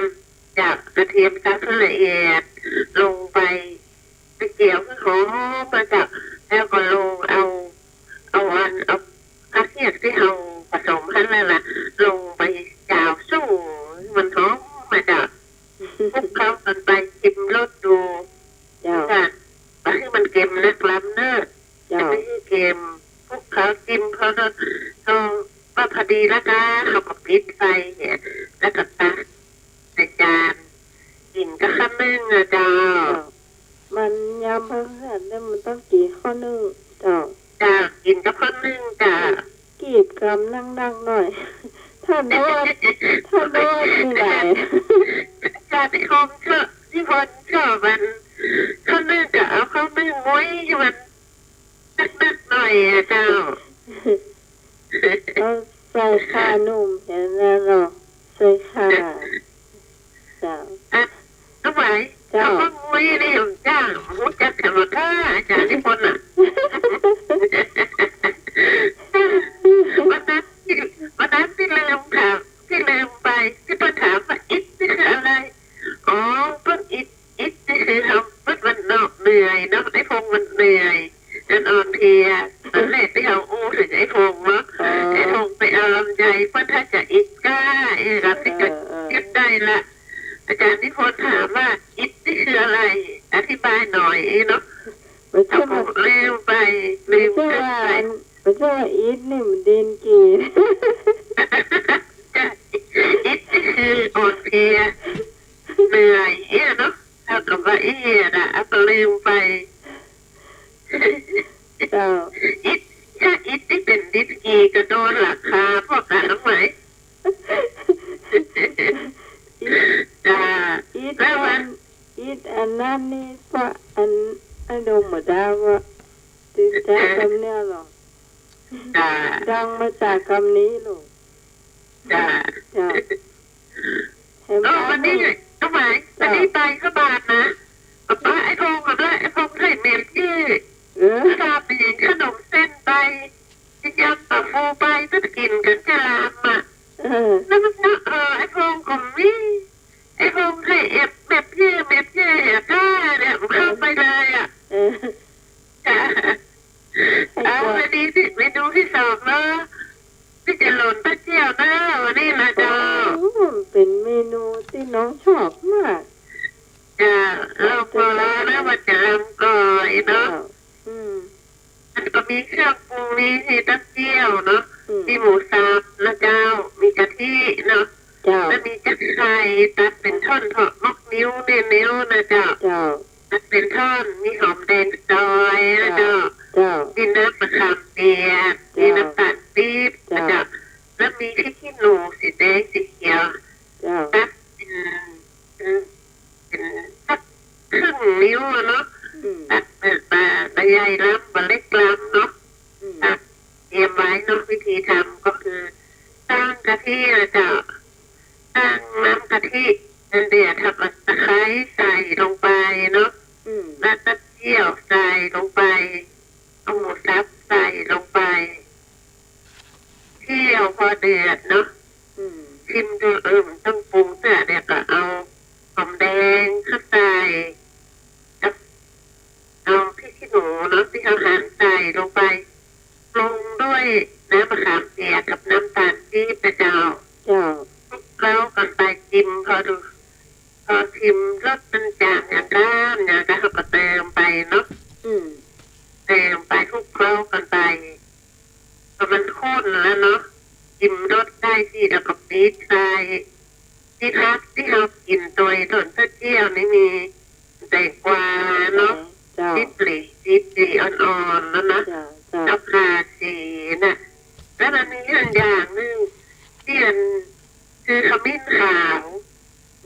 มีขมิ้นขาวกินโดยลำแล้วที่มีน้ำใหม่กันเดียวจะเอาไปเสียให้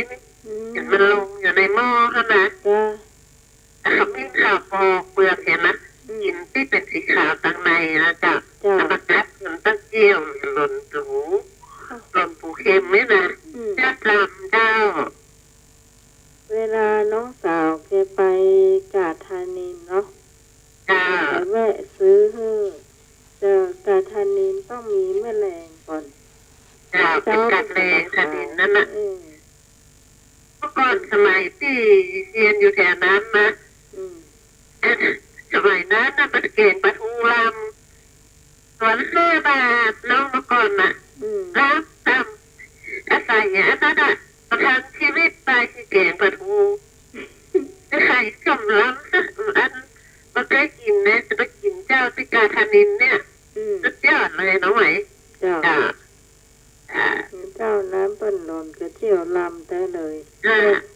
ซื้อบ้านเมืองจุดนั้นต้นจำหน้าได้เหรอเดินลำได้เลยนะที่มือแถวๆนั้นต้นลำน้องใหม่แต่พ่อมันจะไปเชื่อว่าถูกนะ40เนาะ40 บาทเนาะกระเป๋าขินก็สมัยที่อยู่แถวนั้นแต่เมื่อก่อน5 บาทโอ้โห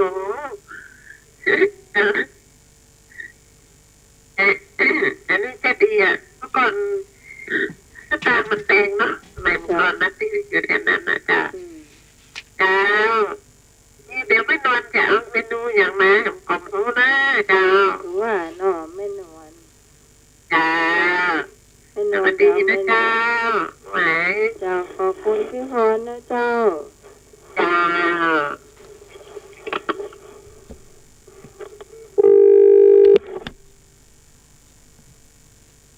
มาเนอะแม่นวล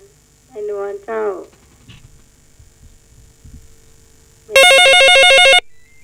เข้ามาได้เลยเจ้า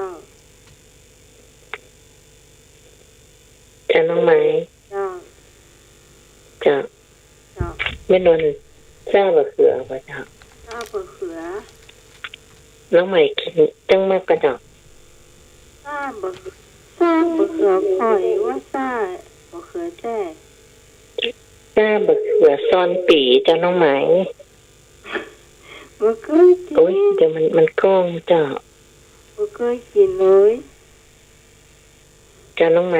จ้าบ่เคยกินแม่แล้วทราบเขือแล้วก็เอาปีสักหัวหนึ่งจ้าน้องไหมจ้าบะเขือนั่นก็ได้บะเขือแจ้นั่นน่ะเอาที่มันนมมาจ้ะเอามาซอนกันเอาซอยบะเขือก่อนนะจ้ะซอยบะเขือซอยอ่อนๆนะจ้ะน้องหมายแล้วก็เอามาล้างมาแจ้ก่อนแล้วเราก็แกะปีเอาแต่ในที่มันขาวๆนะจ้ะซอยอ่อนๆนะจ้ะซอยเอามาเปาะกันก็ได้ล้างเอาจนน้ำมันใสแล้วบีบแน่นๆเสด็จน้ำไว้ก่อนนะเจ้าแล้วก็วิธีทำกระตำพริกก็นอนจะชอบคั่วพริกไว้เจ้าป่นไว้เอาสักจอนหนึ่งก็ได้พริกป่นนั่นนะเจ้าแต่ต้องเอาเป็นพริกที่คั่วแล้วนะเจ้าเอาใส่กะปิให้หน่อยใส่ปลาห้าให้หน่อยใส่หอมขาวนะเจ้าใส่หอมขาวตำด้วยกันนั่นเนาะแล้วก็ใส่แค่หมูตัวนะจ๊ะใส่แค่หมูประมาณสัก30 บาทก็ได้จากเสร็จแล้วเขาก็ตำละเอียดแล้วเขาก็ขวดออกแล้วก็เอาน้ำล้างโคกกันนะจ๊ะน้องไหมใส่น้ำเติมมาหน่อยล้างเอามาส่วนกันมันจะมีน้ำน้อยๆนะจ๊ะแล้วเสร็จแล้วเขาก็ตั้งหม้อน้ำมันไม่ต้องใส่น้ำมันหนักเลยจ๊ะใส่ประมาณสักจอนก็ได้ถ้าตู้หอมเตรียมก็ใส่พัดหอมเสร็จแล้วก็เอาพริกที่เขาสูตรนั่นนะจ๊ะเอาไปโซ่กันน้ำมันคั่วประมาณเขาแกะเอาหมอกเอากะปิเอาอย่างหาอย่างให้มันสุกนะจ๊ะแล้วก็พักไว้ปรุงรสก็ใส่ชูรสใส่รสดีเขาสักน้อยก็ได้จ้ะแต่ต้องรอมันเย็นกันนะจ๊ะรอมันเย็นแล้วก็เอานั่นขลงเอาปีนี่เราเอานั้นออกก็ได้จะเอากล้วยน้อยมันออกเลยได้ตอนเวลาเขาซอยอะจ้ะกล้วยน้อยอยู่ตรงไหนจ้ะแกเอาก็สีขาวๆกันเนาะจ้ะเอาของกระมันมันจะนี้เกินไปอ่ะจ้ะซอยอ่อนๆเอามาส่วนกับมะเขือฮะจ้ะถ้าน้ำมันเย็นแล้วเราก็เอาปีกกับมันก็ไปส่วนกลจ้ะแล้วมีหอมป้อมมากับหอมป้อมพอแค่หน่อยจ้ะเสิร์ฟขึ้นโต๊ะได้แล้วนะจ้ะให้กินมันพุ่งไม่เจ้ากันเนอะจะมีพักกับก่อนพุ่งไม่เจ้าใครต้องยังไม่เจ้าเนาะกินข้าวอุ่นเนาะจ้ะน้องไหมวันนี้ยังไม่ได้ยินแม่แดงจ้ะไม่แดงมาไปไหนนี่อ๋อไป ก็ว่าจะไปเอาข้าวอุ่นของแม่แดงนั่นมากินน่ะมากินก็สร้างบะเขือแม่แดงเมาขายซาลาเปานะมาตั้งเดียวจีบซาลาเปาอ่ะอ๋อจะนี่จะแม่บุญก็ดีใจละแม่บุญแกงพังเฮียดพี่พรยามพังเฮียดโอ้โหเนาะเอามาโซกันนะจ๊ะจะเอากันแล้วว่าได้โซกันสักวันเนาะแกงพังเฮียดจะลำนะเนาะสดน้ำมันลำอยู่จะเอาตัวอีกกันนะจ๊ะน้องไม้จะถ้าจะแล้วเนาะซ่าเขือถ้าลืมอย่างนี้ก็เอิ้นมาบอกกันเนอะเดี๋ยวก่อนแม่นวลมีพักกราบก่อนเสื้อเสือนี่แม่นวลมันมีพักกราบเจ้าน้องใหม่กราบพักหนังจะได้หูพักกระถินอย่างเงี้ยภาพบะถั่วเนี่ยมีจ้าหัวใจแล้วแม่นวลบอกกราบเสือจ้าอ๋ออีวันหลังจะลองอากาศนะให้จะลำอยู่เนาะน้องไม่เคยกินนะน้องใหม่ว่ากินกันจ้ะไม่เคยกินเลยนะทราบว่าเสือก็ทราบปีนี้นะลองไปแยกก่อนเลยใช้แค่หมูสักมันปีมันหัวหนึ่งเนาะแล้วบะเขือประมาณสักกำใหญ่ๆมันก็แค่หมูประมาณสัก30 บาทนะจ๊ะแม่นวลอู้ฟังบ้านน้องนะเวลาปีหัวใหญ่ตัวแม่น้องจีขวางอยู่เอากับอันหล่นตะเจียวกระลำจ้ะกับหล่นตะเจียวหัวพี่พรตะเกียนะที่เขาอยู่ใกล้บ้านแม่บุญนี่เนาะจ้ะบุญมาซื้อปีแปลงเหี้ยบ้านน้องจีปีขวางเนี่ยจ้าน้องไหมจ้าจ้าตีกันนะจ้าขอบคุณแม่นวลด้วยเจ้าจ้าสวัสดีจ้า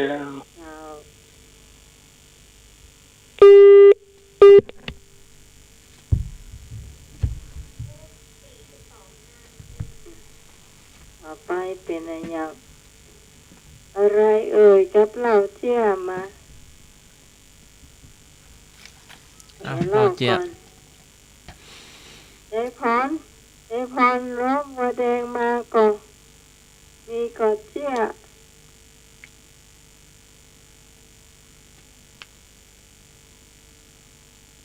อย่างพี่หายไปอย่างบุคคลที่สมรทกเมละโอเคพอ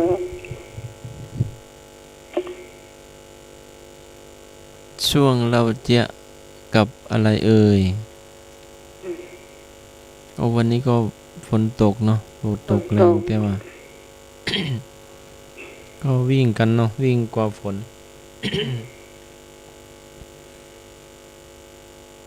ทั้ง มีลมก็มีทั้งคนที่ไม่มีก็มีเนาะ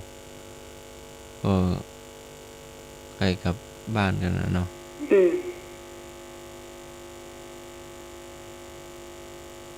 มันมีทั้งฝนทั้งลมมันเนี่ยจะห่วงอันตากผ้าไว้กันเนาะตากผ้าไม่ได้เก็บของไม่ได้ล็อกประตูเนาะต้องดูดีๆบางคนรีบไปลืมร่มมันตัวเปียกหมดแต่มันไม่เห็นร่มนะแต่ร่มอยู่ข้างๆ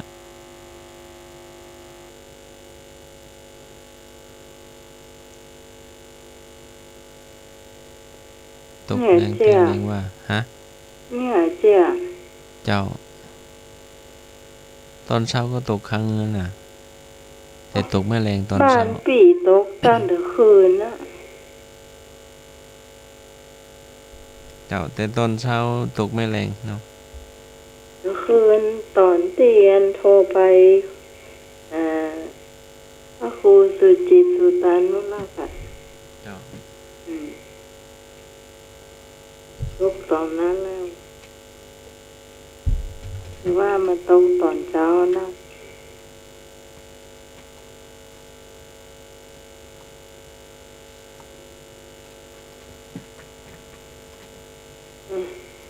ผู้ฟังท่านไหนมีเจียเล่าเจาะอย่างอ้อก็ได้อะไร อะไรเอ่ยก็ได้เจ้าอะไรเอ่ยก็ได้เราเจ๊ยก็ได้นะ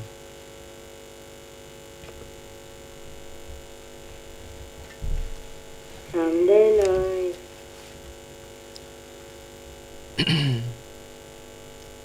อะอย่างเขามันเท่าปีปลายตี้อึ้งตี้อึ้งเขามันเท่าปีปลายตีอึ้งตีอึ้งวงเล็บขี้ออกคอควายรอเรือสระอีไม่เอกจ้อง ถูกต้อง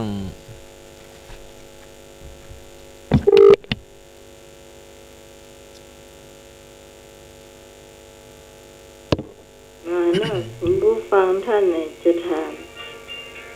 มีสายประทางมาใหม่นู่นเจ้าเจ้าเจ้าได้เอาบ่ได้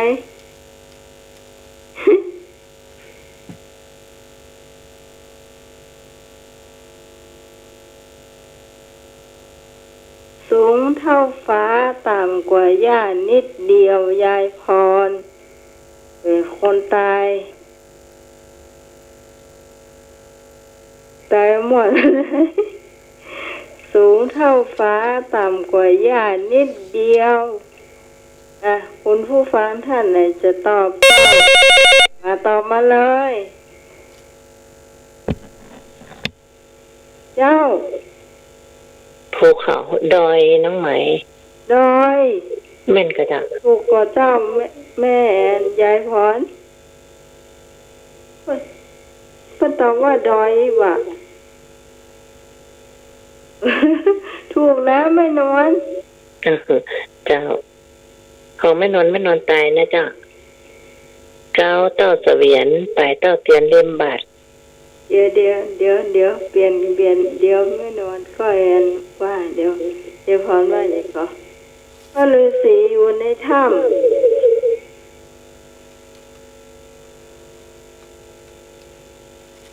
พระฤาษีอยู่ในถ้ำ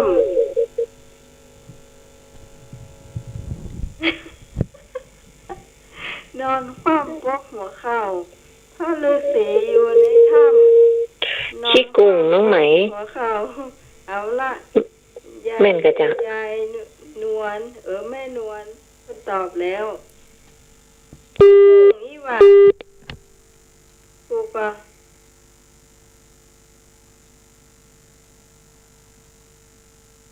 ฮะแม่ตะกี้วางสารแล้วแม่นวลกะ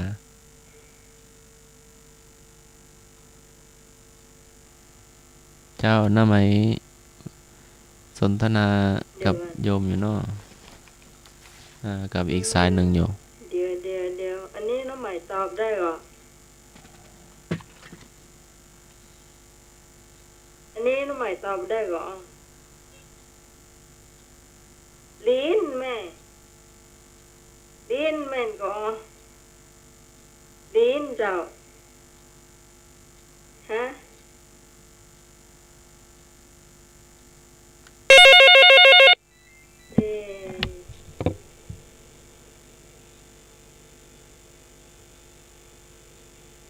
จะน้องไหมขี้กุ้งจิกกุ้งไหมครับถ้าประเดี๋ยวคำถามเห็นอันเลยนะครับมาตรงกันครับเจ้าแล้วกี้แม่ยังก็ถามว่าอะไรต่อเจ้าก็ต่อเสวียนเนี่ยแม่ยังกะเดี๋ยวน้องจะแม่นวลกะเสียงขึ้นกันนั่งจากธรรมะก็ถามว่าอะไรก่อน3 สายตรงกัน เดี๋ยวต้องมาจะบอกพระอาจารย์ เจ้าสวัสดีเจ้าตะกี้แม่อันอย่างก็เป็นทายว่าเก้าต้นเวียนเนี่ยเจ้า เจ้าเดี๋ยวฟังเดี๋ยวฟังเป็นน้ำใหม่เป็นหนึ่งเนาะครับผมเอาดีน้ำใหม่คุยอีกสายหนึ่ง เจ้าน้องหมายน้องหมายเจ้าแม่อันอย่างก็ที่มันเป็นทายว่าเก้าต้นเวียนเนี่ย ไม่ใช่เปิ้นว่า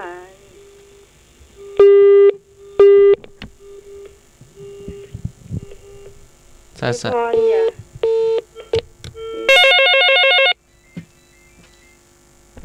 พี่พรน้องใหม่พยายามติดต่ออยู่นะ เจ้าน้องใหม่ไม่นอนอย่าเจ้าเก้าเต้าเสวียนไปเต้าเตียนเล่มบาท เขาเท่าเสวียนปลายเท่าเทียนเล่มบาท เจ้าอันอย่างเจ้าที่พระอาจารย์นิพนธ์ถามมาเนาะว่าเขาเท่าเสวียนปลายเท่าเทียนเล่มเดียว เจ้าข้าสมัคร เจ้าไม่บุญ อะไรนะเจดีย์อ่ะพระเจดีย์อ่ะ พระเจดีย์ไม่บุญเนาะเจ้าพระอาจารย์นิพนธ์เนาะตะกี้ถามคำถามมาเนาะ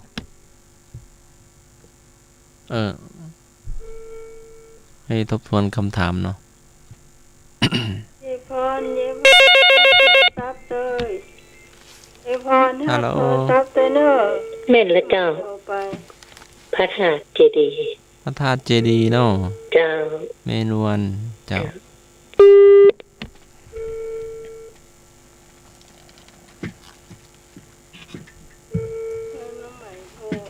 พอวางพอโคตรสายขึ้นมันกลายเป็นว่างสายไปเลยอ่ะตอนนี้น่ะกดเปิดหรือว่าเกิดรับสายหรือว่าเกิด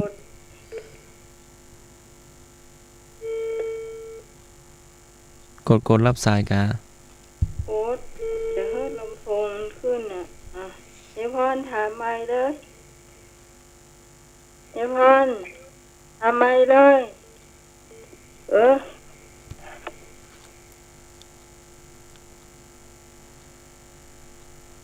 เกิดไปวางสายอยู่เจ้าน้ำไมติดต่ออยู่เนาะคนอื่นถามได้ก่อนเลยเจ้า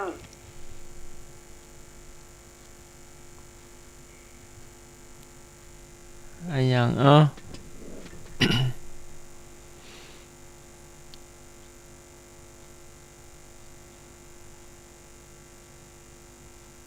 ลูกเต็มต้น คนมาพอนกมาตอมนอนมากิน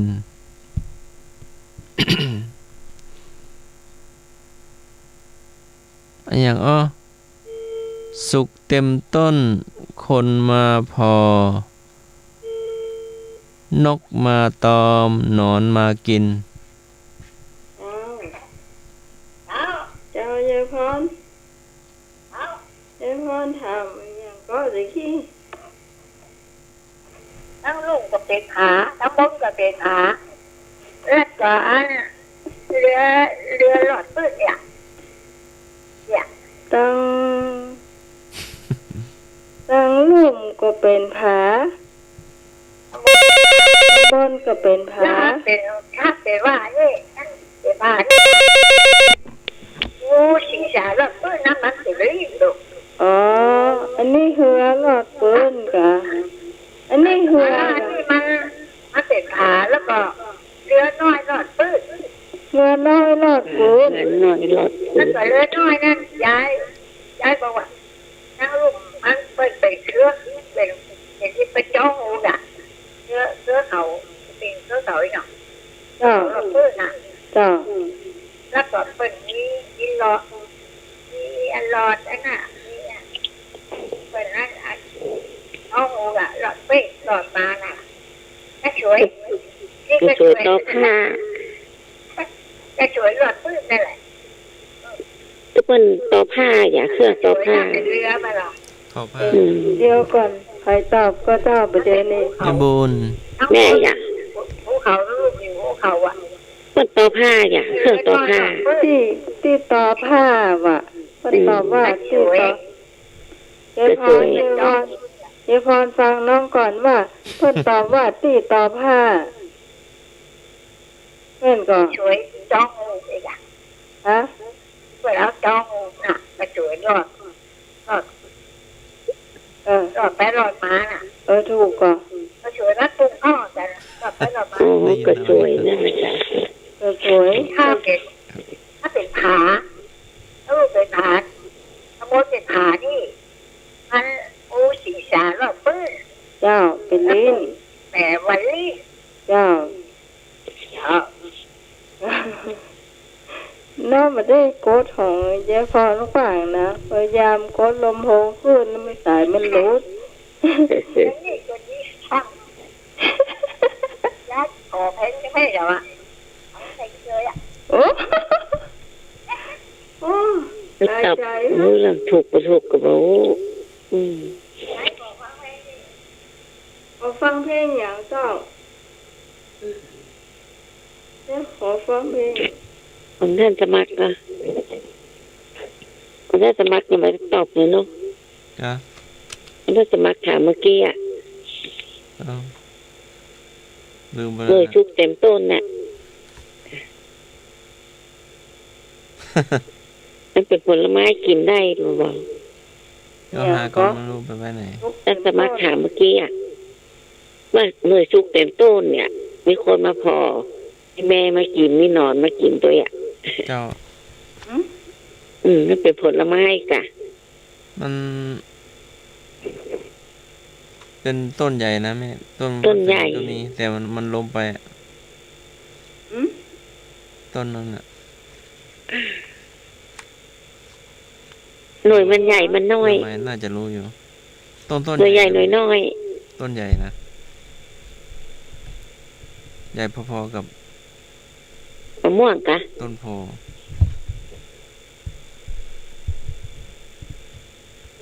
ต้นอย่าง มันตรงข้ามกับต้นโพ ต้นไทร เจ้าแม่นละ หน่วยไทรนะคะ เจ้าเมงมากินเนาะ นกก็ชอบกินเนาะ เจ้านก น ก็ ก มา หนอ กิ น น คนก็พอเนาะต้นมันใหญ่หรอ คนลงพอ จ้า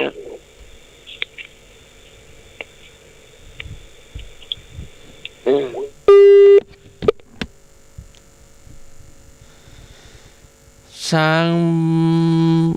บาเท่าหูยานค่ำมามานแจ้งมาเกิด ช้างบาเท่าหูยานค่ำมามานแจ้งมาเกิด เจ้ามุ้ง ถูกต้อง เจ้า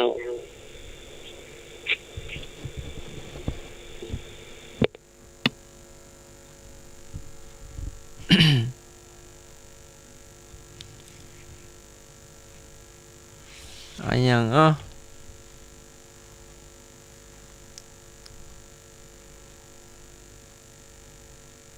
นยังเขามันนั่งหญ้าปลายพาดปลายดอยอันยังเขามันนั่งหญ้าปลายพาดปลายดอย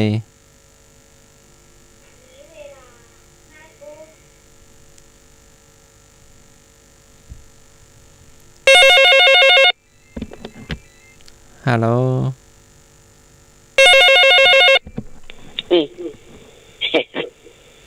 ก็มันนั่งหญ้าอีก เจ้า ปลายมันฟาดปลายดอยปุ่น เจ้า ลุงกินน้ำก่อน ย่าง เจ้าหัวใจ รับขอพา มันเป็นอะไรอย่างนะก้าวมัน เก้ามันนั่งหญ้าปลายพาดปลายดอย มันแม่บุญจะมาวัดไฟหินเนี่ยต้องมาทางไหนอะ ถนนเนาะ เจ้า ไปตามถนนเนาะ เจ้าแม่นหนทางวงเล็บถนน อ๋อไม่น่ะถนน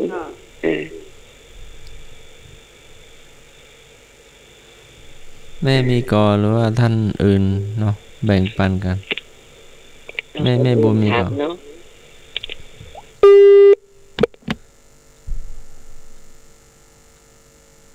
053-226-058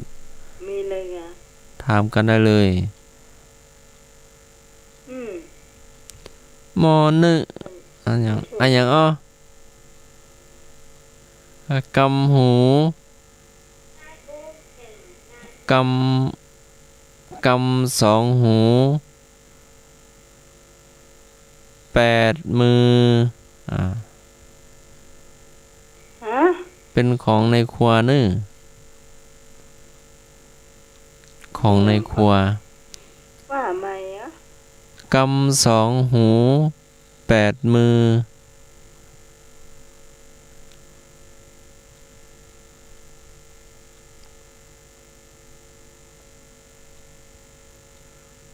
กำ2 หู8 มือหม้อขา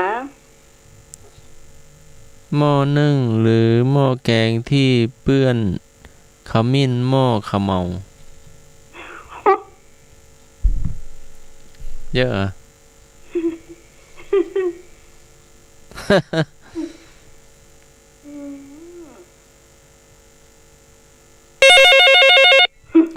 ท่านไหนมีมาแบ่งปันกันเนาะอาจมักฮะอาจมักบทูกหม้อนึ่งมันเป็นมีนหม้อมือมันเปื้อนมีนหม้อมันก่อนเจ้ามือดำมีนหม้อมันยก2 มือเนี่ยปดหม้อนึ่งอ่ะแล้วมือมันดำมีนเนี่ยเอาว่าตะเดี๋ยวเปาน้ำปลาก่อนนะ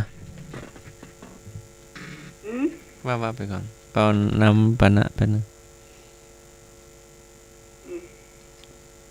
น้ำปลาเดี๋ยวใช้หน่อยขึ้น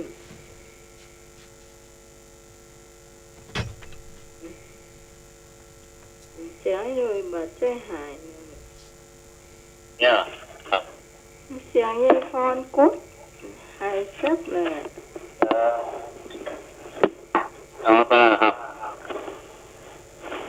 ทำได้เลยทำได้เลยตาแว่นหัวตาแว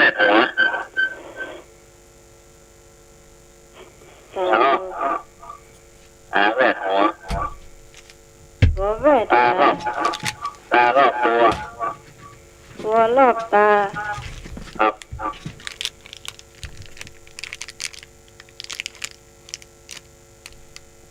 อะไรนะรอบตัวรอบตาครับสับปะรดครับผม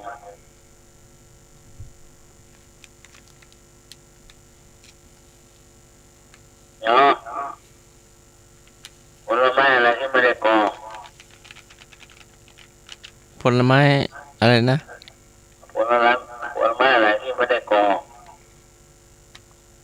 ไม่ได้กองครับไม่ได้กอไม่ได้กอไม่ได้กออย่าไม่ได้กอ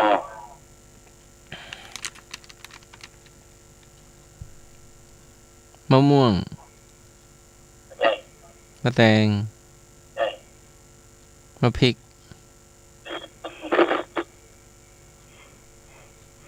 มะเขือมะนาวแอปเปิ้ล มะละกอส้มกล้วย มะละกอผมว่าครับ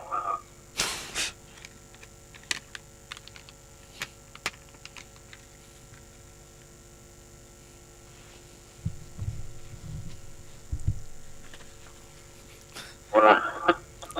อ๋อหมดแล้วอ่ะสักหนึ่ง แม่ช้างแม่เฒ่าตายพื้นเขาต้นพุทธาบาทตึงวันบาดเสียง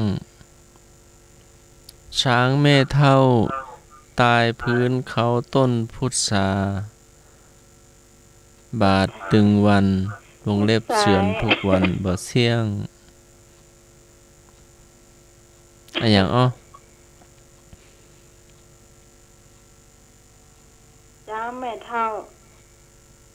ตายสี่เก้าต้นพุทราบ่เตี้ยอีก เจ้า ต้นมันใหญ่หน่อย ฮะมันเปรียบเทียบกับเป็นสิ่งของอยู่ใน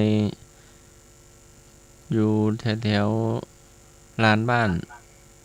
แต่จะอยู่หลบๆใกล้ๆกับไหอะ ที่ต่างว่า ยังบ่ใช่สมมุติไอ้หนุ่ยจะไปฟันฟืนมาดังไฟร้อยหนุ่ยมีดเขี้ยวมันเขี้ยวมันเว้าหรือว่ามันไม่คมอ่ะไอ้หนุ่ยต้อง ฝนมีดไปฝนก็ไปหิน กลับกันเอาตะกี้น่ะหมายว่าอะไรนะมีดไปฝน ไปหินฝนมีด มาหินฝนมีดกลับกันถูกต้อง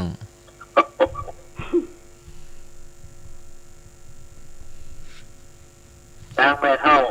ตายพื้นนี่นะครับอ๋อ ช้างแม่เฒ่าเป็นยังไงช้างแม่เฒ่ามีหินฝนมีดแล้วกะ ก็ท่านสมัครถามกี้แล้ว เจ้าหมดแล้วเนาะช่วงอะไรอย่างอ๋อวันนี้ขอให้นึกบ่มาต่าง สมนึก นึกได้ก็ได้เลยเนาะสมกับนึกเนาะ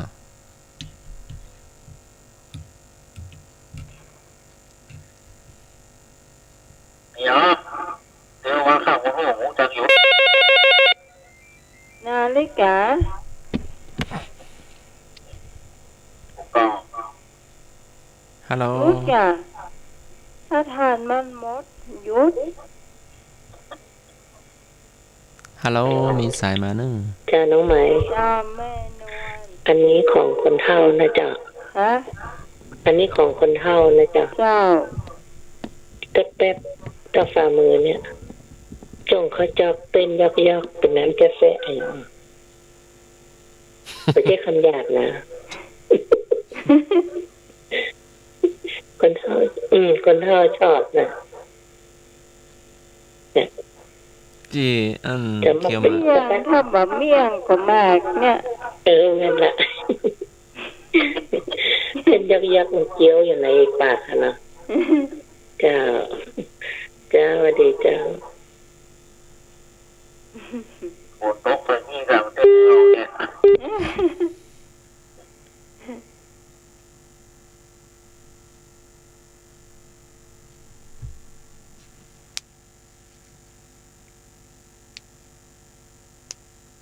ตะเกียหน่อยถามคำถามว่า ง่ายกว่าเข้าท่า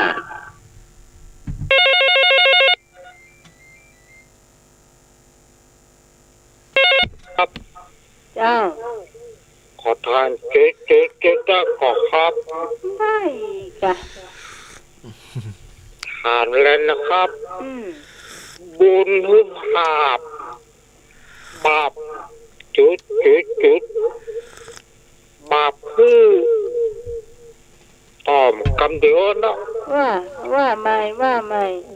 ฮือหาบบาปฮือจุดไก่ บาจะไก่ เฮ้ยเก่ง บาจะกิ้ง เฮ้ยย่าง ไปจ่ายเลยบุญฮือหาบบาปฮือ หนี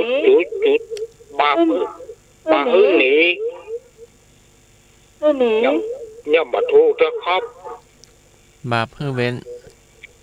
บาปผู้เว้นถูกแล้วครับเว้นบุญฮือหาบบาปฮือเว้น เว้นนี่กระโดดข้ามหรือว่าเว้นอ้อมไกล เขาเอาไปทำบาปเขาเว้นจากบาปทำแต่บุญถ้าบาปเขาเว้นเหียบาปมันเป็นบาปเขาเว้น น่ะสอนตัวเก้าห้องเนอะ ที่แม่พอ ว่าใหม่เว้นแม่พอว่าเว้นแม่เว้นพวกพอว่าเว้นอย่างจุดเป็นคนพาราไก่หมื่นโยชน์แสนโยชน์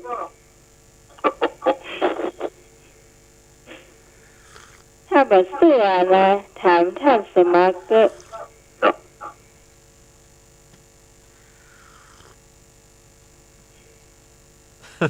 น่ะ เจ้า มันมีอะไรมันมี ทำไมเรือไม่เข้าท่า ฮะ เดี๋ยวเรือทำไมไม่เข้าท่า ถามมาถูกเลยอ่ะ ทำไมเรือไม่เข้าท่า เพราะทะเลมันกว้าง เรือทุกชนิดเทียบฝั่งได้ แต่ทำไมเรือรบเข้าฝั่งไม่ได้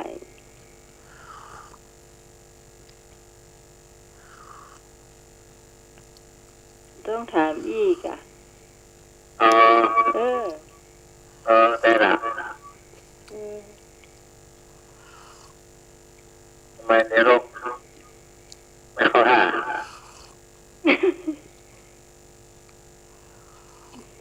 เรือทุกชนิดอ่ะเทียบชาติได้หมดอ่ะแต่มีเรือรบเนี่ย สวัสดีครับ เจ้า พ่อไม้จิ้มฟันไปยันนนแล้วครับ โอ้ พระเจ้าเนาะ ถูกต้อง ทำไมเรือไม่เข้าท่า เรือไม่สวยเลย จำไว้เนอะ เพราะมาจิ้ม เรือทุกชนิด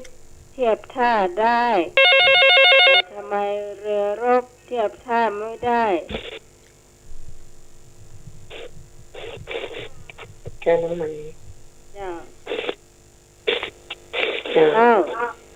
น้ำทองล้างใจน้ำจุดอะไรนะแม่ ทบทวนใหม่ น้ำทำล้างใจน้ำจุด น้ำทำล้างใจ น้ำ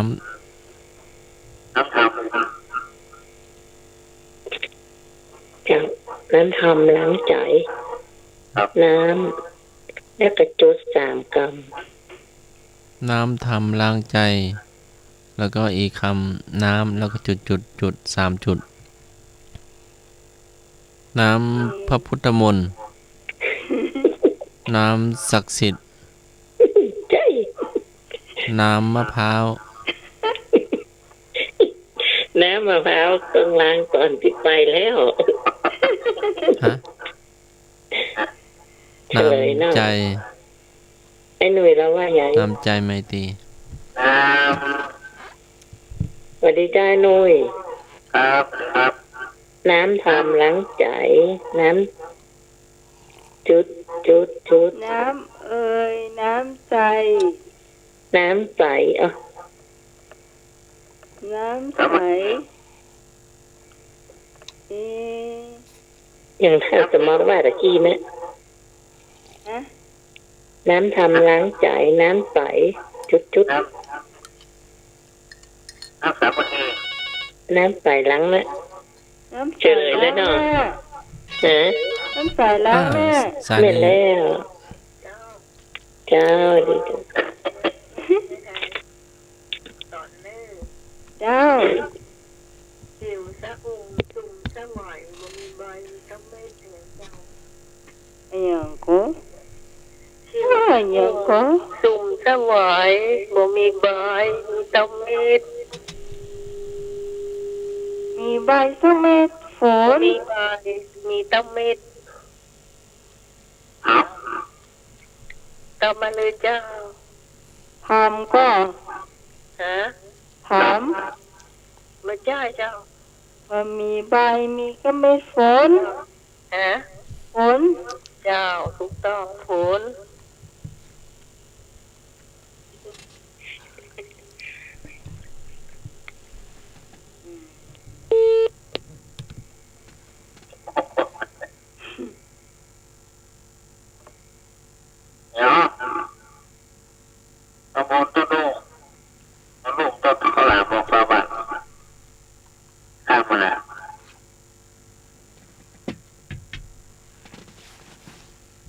จ้องกะ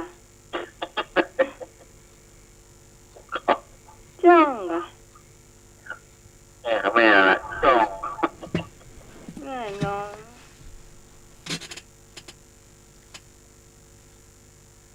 ไอพี่กอมันเป็นบอกข้อหลาเป็นชาบะจ้องมันก็อันน้อยเดียว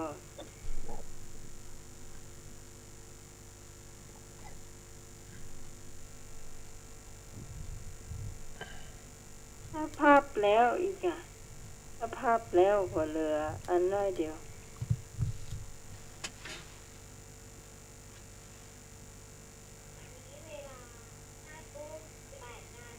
5:18 นาทีเจ้าเป็นผู้ฟังอยู่ในช่วงขออย่างต่ออยู่ก่อนสมัครเจ้าอาจารย์เตรียมเพลงไว้อยู่พี่ขอเพลงหนูอยากโดนอุ้มโอ้ยหนูพี่ขอเพลงหนูอยากโดนอุ้มขอไม่พอคนที่ฉาหนูปะปุ้นอ่ะว่ามาเป๊ะปะปุ้นดีกว่าชัดเจนว่าเป็นนั่งเงาอย่าเฮ้ยจะไปรับใหญ่วันนั้นเนาะ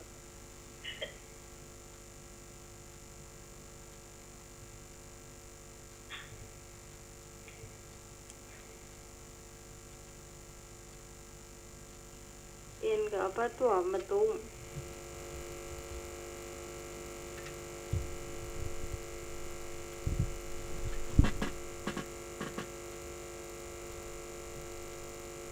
เดี๋ยวก่อน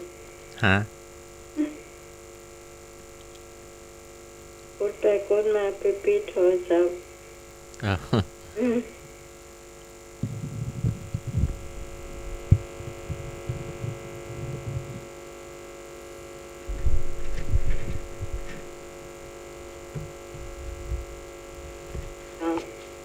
วันนี้เป็นช่วงทายปัญหาเพลง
ชื่อเพลงได้ไม่เศร้าโทรเข้ามา052 010